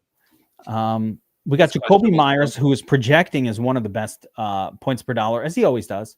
But it doesn't always lead to ceiling games. It usually leads to high floor games for Jacoby Myers. So there's that. Ricky Pearsall, not quite seeing the number of targets I was hoping for when I was betting him to outscore Juwan Jennings with Fling in the preseason. Ray Zanny, who is an insider in New England, by the way, is saying there's a rumor that Gonzalez might play. I'm never that worried about a corner coming off injury being that good. I kind of think it takes a game anyway before they get their shutdownness back. And then you have some other names here. Of course, DJ Moore and Rome Odunze. BobbyWow, the field wants to play Odunze over Moore. We've just seen him get it done 2 weeks in a row. Quentin Johnston, unowned. Interesting. Burns, will Quentin Johnston see Pat Surtain? Or is that just like sometime him, sometime the other guy? I don't know. And then I don't think it'll be a shadow. as much as was thinking earlier in the week. I think he's going to go back and forth, but I could see him on Lad more. Yeah. And then the rest of this group is pretty turdly, other than maybe like an Olave or I don't know. They all look pretty bad. So with that being said, BobbyWow. Yeah. You've got to, I mean, I don't know how to make you choose between Moore It's and it's Odunze. DJ and Odunze for me. If I'm choosing two in this range, I know it's like, like, but you got to choose one. So I'm going to make you choose. no, Like, you don't have to choose. which one. is your That's favorite ridiculous. child, BobbyWow? Which is your favorite child? You have a couple. That's the kids. goofiest thing. Here's the thing: we know what identify discrepancies here. We all have a favorite. Roma We don't like to is- say it, but Both we these all guys, favor one. both these We're guys being priced so far below Pickens is insane. Look, like I love Pickens as a play. He's a great play. You should mix him in. It's crazy that both DJ Moore and Roma Odunze are priced way below him. Even like that's I mean, unreal. Bobby, you know what it is. Below Marvin, Jacoby Myers, below Marvin Harrison, who hasn't done anything in 2 And I don't want to seasons. hear anything about Caleb. I want you to look at the That's what fantasy it points is. per game It's for because they Roma have Odunze. Caleb throwing to him. Like, Oh, that 25.3 points would beg to differ, Josiah. Points well, per that was game. Rome, but not both. Not both. Yeah, I know. Only one. But what I'm saying is DJ Moore, even if he doesn't catch a touchdown here, if one guy catches a touchdown, the other guy could easily end up in the optimal lineup if the Bears are airing the ball out as they're expected to do. We already love Caleb in this game. Like we could see, 8 to 10 targets for both these guys, in really no question about it for me. So I'm a Bears fan. I love the Bears, but those prices are crazy. And I'm not talking out of my butt here. Like this is the best game of the week by all projections. All around. Caleb is the top projected QB in all four. All of us just got done agreeing with that. Like That's it's why just his crazy ownership that is it's so 2 high, lines. because those stacks are so easy to make. Like Kevin's doing it free willy right now. Every lineup starts like this. Okay. A And triple then what? stack with a Dak I don't triple think stack is every lineup crazy, starts with man. And then what? That's it. Maybe Oh, one or two. Wait, of I those forgot. Wait, you got to plug that. Let's plug this. Let's call it a day. Let's not go too nuts here. We were looking at that little segment of like 8 wide receivers. And to me, DJ and Rome are the top 2 options of those wide receivers because the volume's going to be there. The matchup is there. We already love this game more than anything, maybe in the history of the world. And so I just think these 2 guys being that cheap, the volume will be there. I think you could, honest to God, just have these 2 guys in your Caleb stacks and move on, even if you're playing 25% Caleb. Like the reality is these are the 2 guys that are going to get targeted most. Realistically, Bobby, I don't know that I'm going to force Caleb with 2 because it's either these 2 or then the third guy sometimes turns out to be. I know you're saying they're going to try to get these tight ends. I don't like them. I don't like the tight ends. No, so I don't like it. I said if you want to get crazy for the millie, that's an option over I agree. Kyle Monin guy and Roshan Johnson. That was in context, that's what I said. Yeah, I mean, I agree. But these 2 guys, though, will be the primary target hogs, and there's no question about that. This is just how I'm going to start every lineup, and I'm just going to cycle through some defenses. Win the tournament. Then you switch it up. How do I? Oh, let me get unique by switching that to this new crazy version. Oh, Kev, that's really different. Remember that game with the Lions? I feel like it was Seattle. I feel like it was Lions in Seattle, but maybe Gino was a quarterback. I don't remember. Could have been the Vikings. I can't remember. All I know is like it went for the final score was like 50-46, and both teams went crazy. I won't forget it. And I was like, man, talk about a triple stack, quintuple stack game. That's what won that week. All right. I lost my train of thought when I made this beautiful lineup. I got to take these guys out or I'm going to skip over. Josiah. Yep. We're in the zone of wide receivers, the lower priced wide receiver zone. BobbyWow has already said that DJ Moore, Rome Odunze are going to be in every lineup that he makes this week. So what about you, Josiah? Is there anybody down here that's not those 2 that really are popping for you? Quentin Johnston at 1% ownership, maybe. Don't listen to I'm throwing these out there. You should not listen to what I recommend. But Myers, nice high floor. Yeah, I mean, I think for me, guys that are showing up are not guys I love, but Chris Olave, once again, in a good game environment like Burns talked about. Relatively low ownership. He makes sense for me. Keenan Allen's another guy that's popping as well. And Keenan Allen, I love Keenan. He's way below though. Getting Keenan Allen's a core play. 7 targets week 1 or week 2. 10 targets week 1. He's basically Lad McConkey, but instead of paying $6,800, I'm paying $4,700. It's exactly what's going on here. Same guy, same role, but $4,700 instead of $6,800. Eventually, those two things are going to come together. Love that call. Burns, how about you? Yeah, I mean, you guys have already got them all. I mean, there's not really anything else in here. I got one. I got other one. I mean, I got one. The one I would go with is probably Devonta. We haven't talked about him. If you need to stack somebody with Jalen, he would be the first because you're getting salary savings of $1,000 off of AJ Brown, who can be hit or miss. So yeah, if we need to add one more into this mix, it would be him. Yeah, John Marchese's got it though. Yeah, I like him, but realistically, no, we didn't talk about Juwan Jennings. Forget the Q tag. Everybody's talking about him for you. Yeah, people talking about Sticky Ricky, but I think if Juwan Jennings plays, it's probably Juwan Jennings, he appears to be the first read option on that team. So I love Juwan Jennings. I'm going to give you another name, Michael Pittman, who Indiana Jones seems to prefer throwing to. Fine by me. So like Pittman's been pretty decent in your only in the Jones lineup. I'm not playing this without Danny Jones, but with Danny Jones, I like a little Pittman there, and of course Keenan Allen as well. So give me a little bit of Juwan Jennings would be the name that no one mentioned or didn't quite mention yet.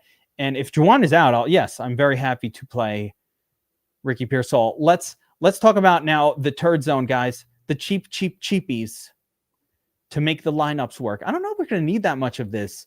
I'm not convinced that we need to delve this deep.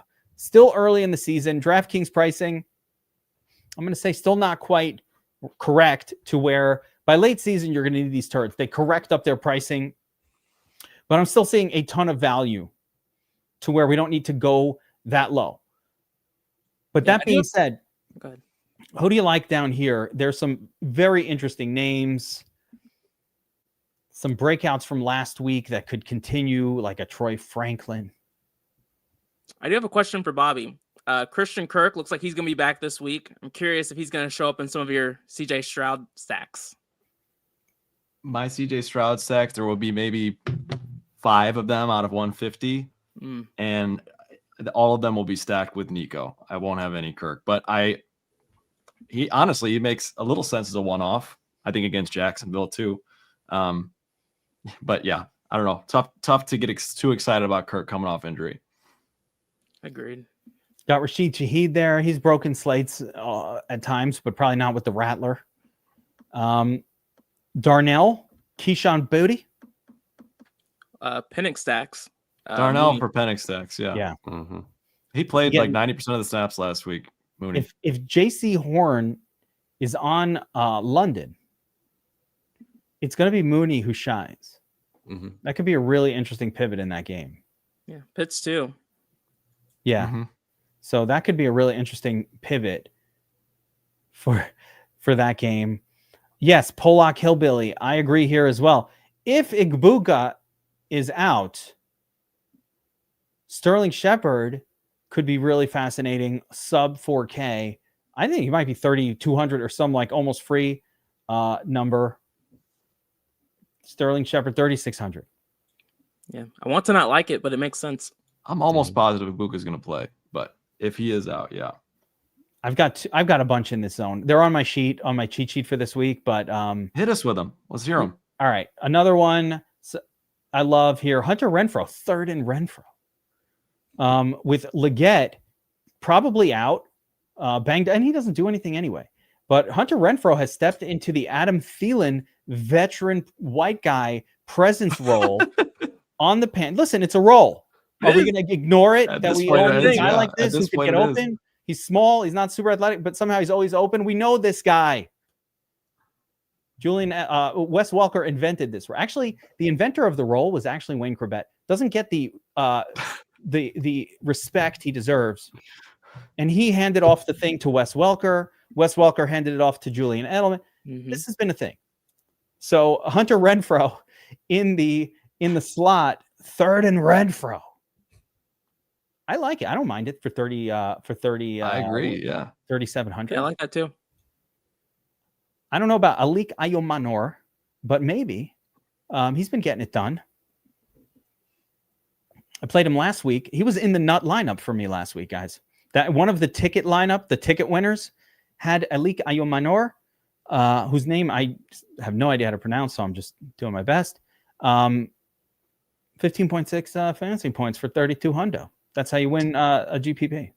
Jesus was infatuated with him at Yeah. the end. That's crazy. Alik Ayomanor. Yeah, the one thing I will say, I think you're right. Liget probably doesn't.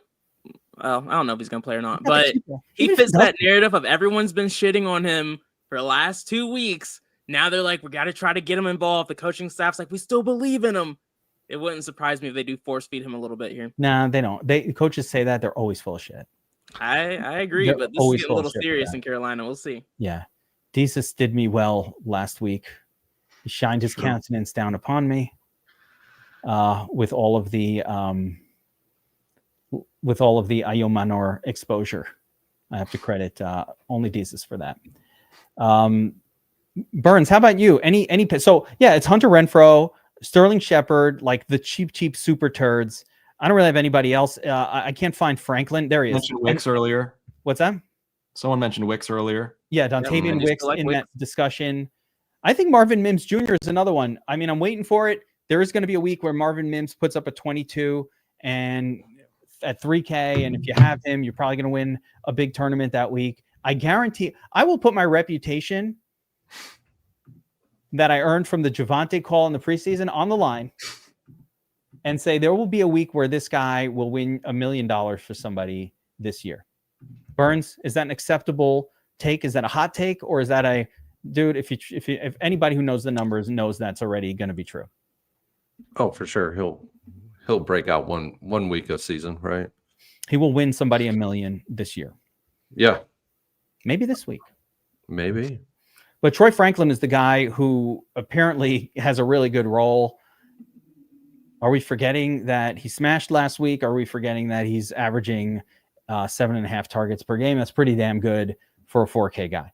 Yeah, I was all over him last week. Had him on the cheat sheets. Yeah, it was the play. Like this was the low owned salary saving play of the week. Him and Alik. So yeah, it was him. I had Alik. I did not have Troy Franklin, although I will credit somebody here in the chat who kept bringing up Troy Franklin.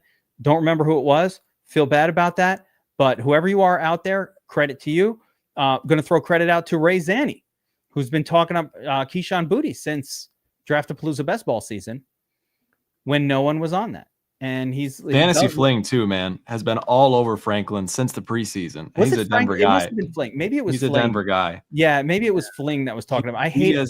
He nailed it, man. I like crediting. He's been on a lot of those Broncos, though. Yeah, he just loves all the Broncos. In fairness, it's kind of like like when I say a Jet, no one even listens. All right, Kev. Give me some more Tyrod Taylor takes, Kev. All right, stick it in your pipe and smoke it. All right, let's talk about tight ends, everybody. But before we talk about tight ends, I will mention, guys, I will be doing arbitrage betting training on Saturday after the Players Club. I'm going to do a little live stream for everybody, and I'm going to teach you. I made so much money last week during college football on Saturday that now this is my second job, just like literally printing cash using the ARB tool on Saturdays for college football. I've never seen ARBs like this. The sports books are not lined up, and I'm getting, two sides of the same bet, both at plus 115 odds, like crazy shit. Last week, I actually had the same bet, over and under. One was plus 135. The other one was plus 115. I'm like, 300. Thanks for the free money. So I'm going to do a little arbitrage training. So DFS Army members, of course, I'll just post it in my Discord channel. We'll go live, hang out for about an hour, and I'm going to teach you how to do arbitrage betting, how I do it. It might just be fun to watch me struggle to kind of make, $200-300 in an hour while streaming and betting in real time. So if you guys want to check that out, I'm going to be posting that in the Discord. So keep an eye out for that stream. And it's really going to be just teaching what I do. And if somebody's interested in learning how to do that and how to make, a few $100 a day on the side betting on sports, I will show you how to do it. Again, arbitrage is not really the same thing as betting on sports. It's very much, I consider it more of like a side hustle gig than I do, kind of gambling on sports. So check it out. But I love winning, and I want you guys to win money too. All right. Tight end position. Let's take a look at the ownerships. I don't even know. I have not looked at the chalkiness of tight end. That's what I was realizing before. Before show. Let's take a guess. Highest owned tight end, BobbyWow. I'm going Treasy McBreezy. Yeah, I think so too. Burns. Yep. Yeah, Trey McBride. Yep. I think it's Trey also, but I'm gonna give a little nod to maybe Ferguson. Yeah. He'll be the second. So let's see. A little P-owned sort. Yeah, you got Trey McBride, Tyler Warren second, Jake Ferguson, Brock Bowers, okay. Tucker Kraft, Juwan Johnson, TJ can't score touchdowns. Fucking Hawkinson. Maybe Wentz will use him. Wentz. Maybe with a new quarterback, things will change. This guy hasn't scored a quarterback since Barack. Let me say that again. Rewind. Brady, cut that part out. Let me say this again. Hawkinson hasn't scored a touchdown since Barack Obama was quarterback. Shit, I can't get it out. Kirk Cousins. I can't get it out. Damn it. Since Barack Obama was president. It's been a long time. He really hasn't. He hasn't scored a touchdown since 2023. I'm not even joking. Like, he had no touchdowns last year, this fucking guy. He played in like 5 games, didn't he? I don't know. Yeah, he was hurt last year. I traded a first round pick for him in 2020. That's why I'm salty about it. In one of my dynasty leagues, I gave up some assets for him. He's gonna be just fine. He's gonna be just fine. He's got to turn it around. I can't even speak anymore. All right, so yeah, he doesn't belong on. I guess people are thinking maybe with Wentz in there, he likes to throw to the tight end. I don't know, but let's look at the chalk, guys. Do you disagree with anything here, Burns? Is there a name up here that you're like, yeah, that should be higher or lower? And it's just like from Trey McBride down to Juwan, because everybody after that is kind of like just the turd. Anyway, and we'll talk about the turd kind of plays after. But yeah, Trey McBride arguing with that being high owned. I can't imagine. No, I mean this ownership's laying out exactly how I thought it would. Trey McBride is the he's stud in this week. I mean, Brock Bowers has studly salary too, so it doesn't really surprise me that these are the top 4, top 5 guys. Ferguson, part of that game, everybody wants a piece of. Also coming off a big smash last week. Tyler Warren, he was core for me last week. Ferguson, yeah, I had a ton of he was my top guy. Him and Juwan. I only have like 2 cores though, Kev. So it's a little, when you have 20, I'm just kidding. See, you're like a troll from the chat. Come to life in the reality of the show. I only had 4 cores, BobbyWow. I know. I'm just giving you a hard time. Juwan Johnson's been my guy all year. I'm still going to it. 9 targets, 12 targets. The guy's getting targeted a ton. Okay. Why are we fighting that? The only problem with Juwan Johnson is he doesn't really suit like any stacks I'm building, but he's a nice, like, if I can justify in my brain a skinny stack with Kenny Walker or Jackson Smith-Njigba. So when I have both of those guys in the lineup, the way my mind works is like, wow, man, I got 2 people from Seattle in here. I kind of have to bring it back, and it's going to be Juwan or Kamara, but mostly Juwan.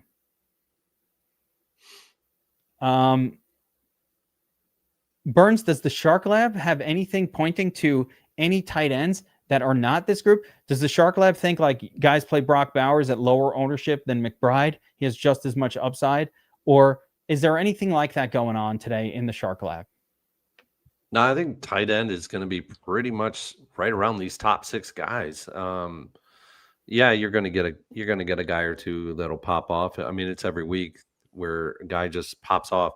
And the one guy I think that could pop off, I'm not in love with it, but it could actually happen, is Jonnu Smith with Pittsburgh. The metrics are there. He's actually had decent target share this year with Aaron Rodgers of just about 14% target share. Though I would like to see his red zone targets get a little higher.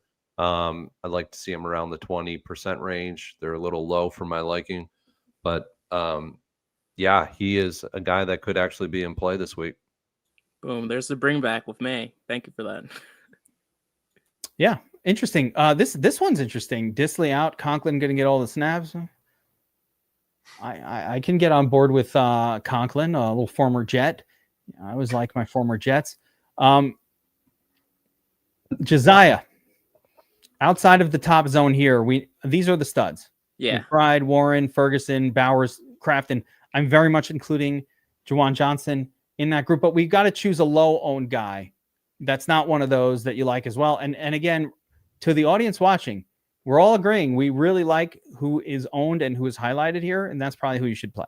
Yeah. But if we're going to pluck a turd from the bottom of the bowl and try to win $1 million with it, sub 5% owned, Josiah, you only get to pick one turd.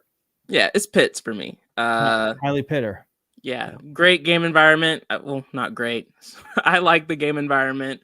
He's getting the targets surprisingly high this season. He's looking good too. They're not using him just in like the typical tight end slot. They're also using him in the slot and even outside a little bit too. So I like that spot. And then I know you said only one, but don't forget about Cade Otton if Ibuka does get ruled out. That's when Otton's somebody you do not want to forget about. Absolutely. That's sneaky, Josiah. That's tournament winning sneaky. I like it. 1% owned. Cade Otton if Ibuka is out and they got to throw to someone. And we've seen it before. We saw it when Godwin went out. And again, think of Mike Evans is out for this game because Sauce is going to shut him down. Okay. Which effectively means they have no wide receivers except for Sterling Shepard and Cade Otton. Wouldn't it be something if all those Baker stacks actually went down and it's just a skinny stack of just Bucky Irving and Cade Otton? Yes, I think that is going to happen. That's why I deleted Baker Mayfield from my sheet. I normally don't delete a player after I took the time. Guys, Baker is unowned. Okay, where are we getting this from? Bobby, I like the Baker. I like Baker this week. I mean, I don't have a problem with Baker this week. Yeah, But see, no one's playing him. I just crazy, man. you know the clip of me shitting on Mike Evans is going to make its way out there after he has a smash game.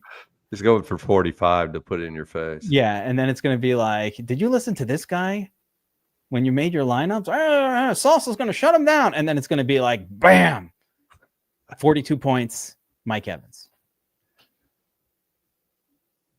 It's hard to say not to play Mike Evans because every once in a while he does put up a 42-pointer. And it's like, no Mike Evans, no money. Could be this week.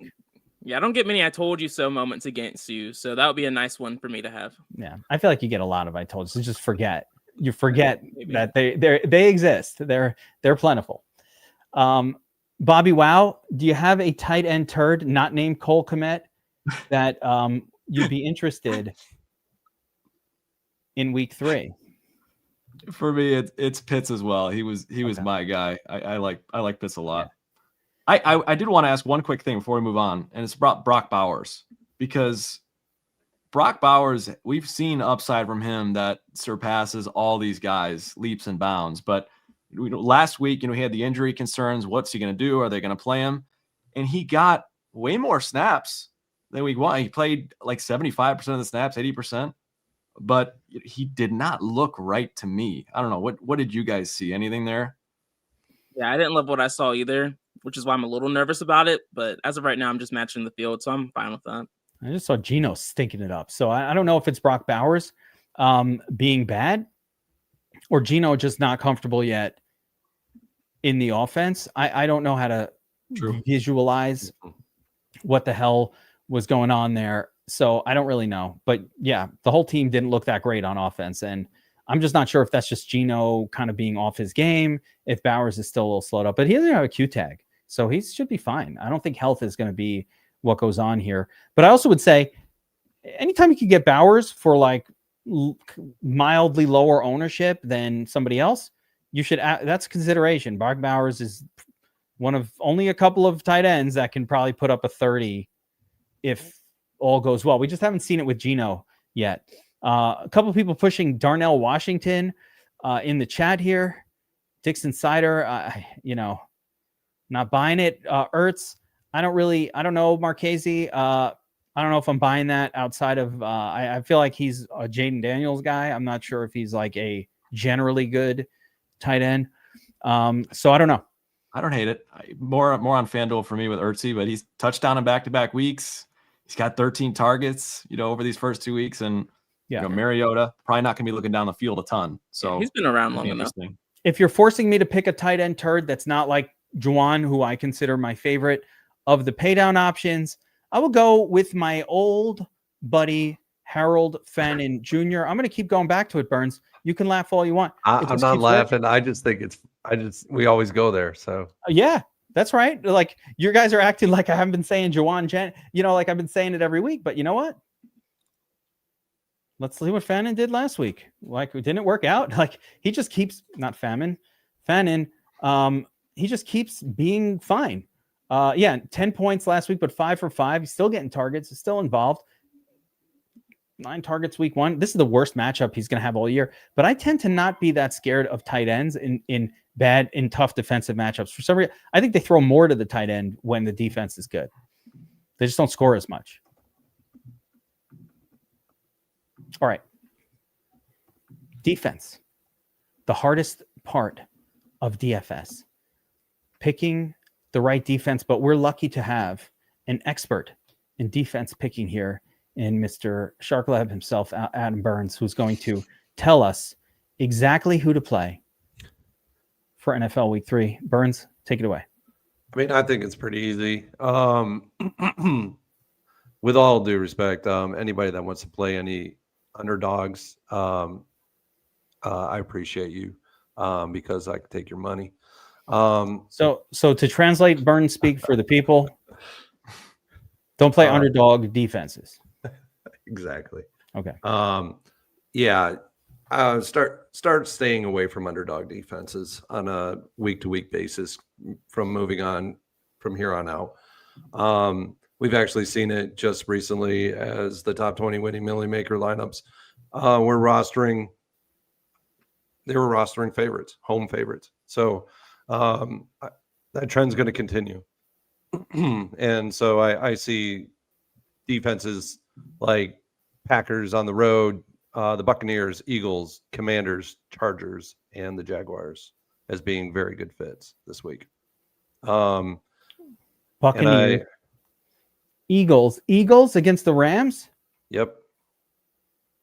They're at home. Wow, that is low. Yep. Commanders will be even lower. Commanders I'm interested in. Yeah, Jaguars will be low owned. And Jaguars I'm not interested in. Their defense stinks. That team stinks, and they're an underdog. What are you talking about? How could you play the Jaguars? You literally just told us to play home favorites. They're not an underdog yet. What? Unless the lines changed. But no. The lines must have changed. Oh, shit. No, you're right. Okay. Well, guess who's betting fucking the Texans? I thought, what? Jaguars are favored against a good defensive team? That is not how they win their games. I can only go by what the lines are. And they may shift by lock. So wow. I was genuinely just surprised by this, and I have to add them to my I will be adding Texans money line to my parlay for this week and juicing it up with that plus money. They're not going to be the heaviest owned on for me, but what I've been doing is just Xing out underdog defenses. So but which is your favorite of them all? The chalk right now, Steelers are the chalk at the Patriots. They're a little underpriced, and what's going on this week is it's very difficult to find any low-cost defense that's even mildly playable. Like Right. I'm venturing to weird places with defense this week. I like that you named the Commanders, because that was my weirdest one. But I'm like, I kind of like, yeah, because Geno sucks right now. Yeah, I don't think you have to go that low in salary. I think the Chargers at 2,900 is about as low as you need to actually go. The Steelers are higher owned because they're 2,800. But the Chargers have been they've been a decent defense all year. So I don't mind them at all in this one. One of the lowest owned defenses on the board, the Chargers. Yeah, I think people are scared because they lost Khalil Mack, but I still like that pick too. The only other one that I'll add that I haven't mentioned and that will be on my cheat sheet is the Vikings as well. Cincinnati coming in. My top play. I don't buy it. Minnesota at home is a different animal. So they will be on my cheat sheet. I like it. BobbyWow, Vikings, your top play? Far and away. Yeah, Vikings top play. Browning turns the football over. Vikings are at home. It is a top 5 defense in the NFL. They're going to cause a lot of issues for Jake Browning and the Bengals. And I think Kevin O'Connell just pounds the rock too. I think they control the tempo, the pace. It's going to be a rough one for Cincy. So I love Minnesota, and you know what? Pay down defense. I'm sorry, Burns. Well, but I'm not sorry, because kudos to you. You're getting more money because I'm playing them. I'm paying down on the Texans. I'm going to do it. Texans are a good defense. I know they're underdogs right now, but they're an actual good defense. Maybe top 5 as well. And Trevor Lawrence has not been a good quarterback. No. He's still not a good quarterback somehow. So I think the Texans are that's where I'm going pay down wise. I know it doesn't really fit the model. The lines flip. If the line flips on that, that's the Texans are a great defense. I told you this week one, Burns, when it's a 1 point, it's not an underdog. You have to call it even. No underdog. It's still an underdog. No. Same. Technically. Even. Technically. Not underdog. Logically. Technically. This is how I allowed you to play Bijan. I gave you permission to play Bijan week 1 when he scored 36. I said, don't use your rule. He's not an underdog. I played him. That's what's up. Hipster high five. I don't do that. Oh, no. All right, sorry, I just wanted to. I don't do no internet high fives. That's okay. No, if the line does flip in this, in all seriousness, the Texans are a very good defense. I 100% agree with you. They look very good. Will Anderson and Greenlaw. I mean, these guys are not Greenlaw, but Will Anderson is stout, and so I just like it. So they're almost min price on FanDuel too, by the way. So if you play on FanDuel, the Texans are even better, I think. That's the spot. It's the Texans, guys. Trevor Lawrence like is that one terrible. There's one more though, but Josiah, I don't want to skip you. Josiah, you got one for me? Yeah, I have 2. I like a lot of the ones that Burns and Bobby mentioned. Colts are one. Hell Titans, yes. Rookie quarterback. Never want to forget about that. Right tackle is also out. Hell yes. Again. So gonna attack that. And then one I know you're gonna hate is the Patriots defense. No, love it. That was my other at one. home against A-Rod, Christian Gonzalez. I'll feel a lot better about it if he plays, because I think the Patriots defense is a little slept on right now, but I still think at low ownership and cheap, I'll take a shot on it. Yes. You took mine, and I'm happy that you did. I was going to go. I love the Titans, or not the Titans, the Colts, because the Titans have a rookie quarterback who stinks. He doesn't stink. So far. He's I say it harshly. He's a rookie who's making mistakes, as all rookies will. And we want to target rookies with our defenses as often as possible, because those are the people who throw interceptions and get turnovers, and that's how defenses score. So your best chance of a big defensive score is a quarterback who gets sacked and fumbles it, and the team picks it up, and they run in for a touchdown, and that's 10 points. I don't know that Ward is good on a bad team, Nathan Southern. I kind of think Ward is just a rookie on a bad team, and it all looks like what it's supposed to look like when a rookie is starting on a not so good team. And the Patriots too, just because Aaron Rodgers is old and he had a miracle week 1, and he It's just crazy that I would have thought Sauce would have just shut that stuff down, man. He's elite. BobbyWow, Sauce did shut down DK Metcalf in week 1. And let me just point this out because of all the trolling that I'm getting. Let's take a look at what Aaron Rodgers puts up 40 points, his best offensive output since Ronald Reagan was president. And let's see what DK Metcalf did. He didn't even need DK that game. Look at that. He did. DK was shut down. He couldn't find him because Sauce had this guy shut down. 4 for 7, lousy 13. When Rodgers puts up 380 yards and 4 touchdowns, and this guy, and he's the only wide receiver on the team, by the way. They don't have any other guys. It's just him, and he puts up a 13. Sauce. He got sauced. Week 1. You know what Mike Evans' stat line is going to look like in week 3? I can show you. It's already here on the screen. Yes. 4, 7, 83 yards, no touchdown. Sounds like a turd hat bet. BobbyWow, if Mike Evans scores 83 yards and a touchdown, are you gonna be and gets a touchdown, are you happy that you played him? He gets you 17. I think odds are better that Evans doesn't have a good week than they are that he has a good week, but I don't think it's going to be because of Sauce. Evans is boom or bust no matter who he's playing. That's true against Sauce. It's true. It's not no matter who. He's bad when I don't know. I think he's a guy when he goes against elite cover corners, he does get shut down. Sauce is, I think Sauce is good. Come on, I'm trying to have some fun with you. The number 2 PFF ranked cornerback in the NFL, Sauce Gardner. I don't die on the hill of elite coverage, and shadows and all that. That's one thing I don't do. So that's partially why I don't love Sauce that much or hype him up. But he is a good player. I normally don't hype up. I actually normally don't talk too much. I try not to get too deep into the quarterbacks because of what you guys had said earlier about some of these guys, JC Horn. I don't actually know who's going to be on for most of the game. Like most of these guys are not, including Sauce. He's probably generally not going to travel with the top wide receiver unless they don't have anybody else, which might be the case. That's why Igbuka is so important in this game. That was so good. It's already on the screen. Oh, yeah. That was fantastic. There we go. All right, guys. It's not going to be a 4-hour Players Club tomorrow. It was a 3-hour Players Club last week. That's great. I had a lot to say. I don't know. We're gonna condense that going forward. But 2.5 hours? No, it will. I lost the voice after about 2. I had to have a drink. Players Club tomorrow at noon. The link will be posted in the DFS Army Discord. Subscribers only, of course.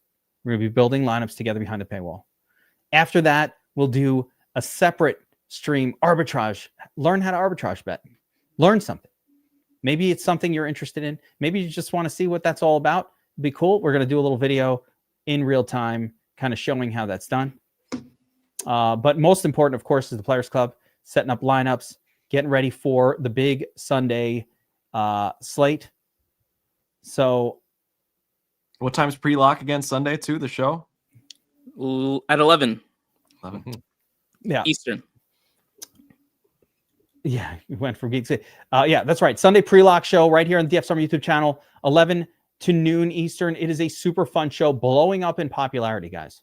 Blowing up. The views are exploding. I did check the demo though, and it's something like 70% women over the age of 45. I'm not going to be on this weekend. I'm going to DC, so it might change. That screws the whole demo up. All Cougars watching the Players Club between the MILF bait hosts of Burns and Josiah, tattoos in there. Literal MILF bait extraordinaire. So check that out on Sunday. Remember to hit that like button, everyone. Make sure you're subscribed to the DFS Army YouTube channel. And again, I gave my friends and family discount out during this show and this show only. You can use my code GEEK if you want to get in to DFS Army. Do the year of NFL. Even now, guys, the full yearly. If you're an NFL person, a lot of people watching, hey, I just do NFL or football, college football, and NFL. Our seasonal packages are 12 months. They're not this season. So you can get in on the full year package at any point. get 10% off. You'll have 12 months. It'll renew next year this time if you want. If not, you cancel. It's all good. VIP covers all sports. So make sure to check out DFS Army, get signed up. And of course, if you're interested in arbitrage betting as well, you don't have to wait for me to do the video. You can go to Sharp app, sharp.app, or of course, download the Sharp app. We've got a free 1-week trial in there for you to check out all of the tools, especially the arbitrage betting tools. You can go on it right now. As a matter of fact, let me show you a quick, since we're here, I'm just going to open it up, show you on screen that there are literally ARB opportunities sitting there 24 hours a day, 7 days a week. It's never a time when you can't jump on and print some cash using this tool. Watch, listen, I didn't pre-prepare it. I could be wrong, but nope, it's always there. There are always, now, are these juicy? No, that's why you got to watch. But this is what an ARB looks like. You'd bet, let's see, Travis Etienne over 13.5 rushing attempts, under 13.5, both sides plus money. Both sides plus money. Do we understand? Oh, it's gone. See, got to be quick. But that's how arbitrage betting works. They're popping up all the time. And this is the fastest tool in the West for arbitrage betting. If you're in New Jersey, especially, oh my God, they just opened Prime Sportsbook in New Jersey. They do not ever limit. And the ARBs against exchanges in New Jersey are absolutely insane. And your account won't get limited. It's effectively like counting cards in blackjack. You are always betting with a massive edge when you use this tool. So make sure to check it out. Promo code Geek, 1 week free at Sharp app. Make sure to check that out. Give it a try. Cancel if you don't like it. You don't have to pay anything. If you can't make back $100 or whatever the sub costs, cancel before the week is through. Or even if you do make it back, cancel. I don't care. I want to check it out. I want everybody to make money. I want everybody to have fun in their gambling. And we play DFS. We lose a little bit. We make it back on the ARBs. That's how I do it. Rough week DFS, doesn't matter. Made it back. ARBing. So make sure to check it out. Good luck, everyone. Helmets up. I'll see you all tomorrow in the Players Club. Take care, everybody.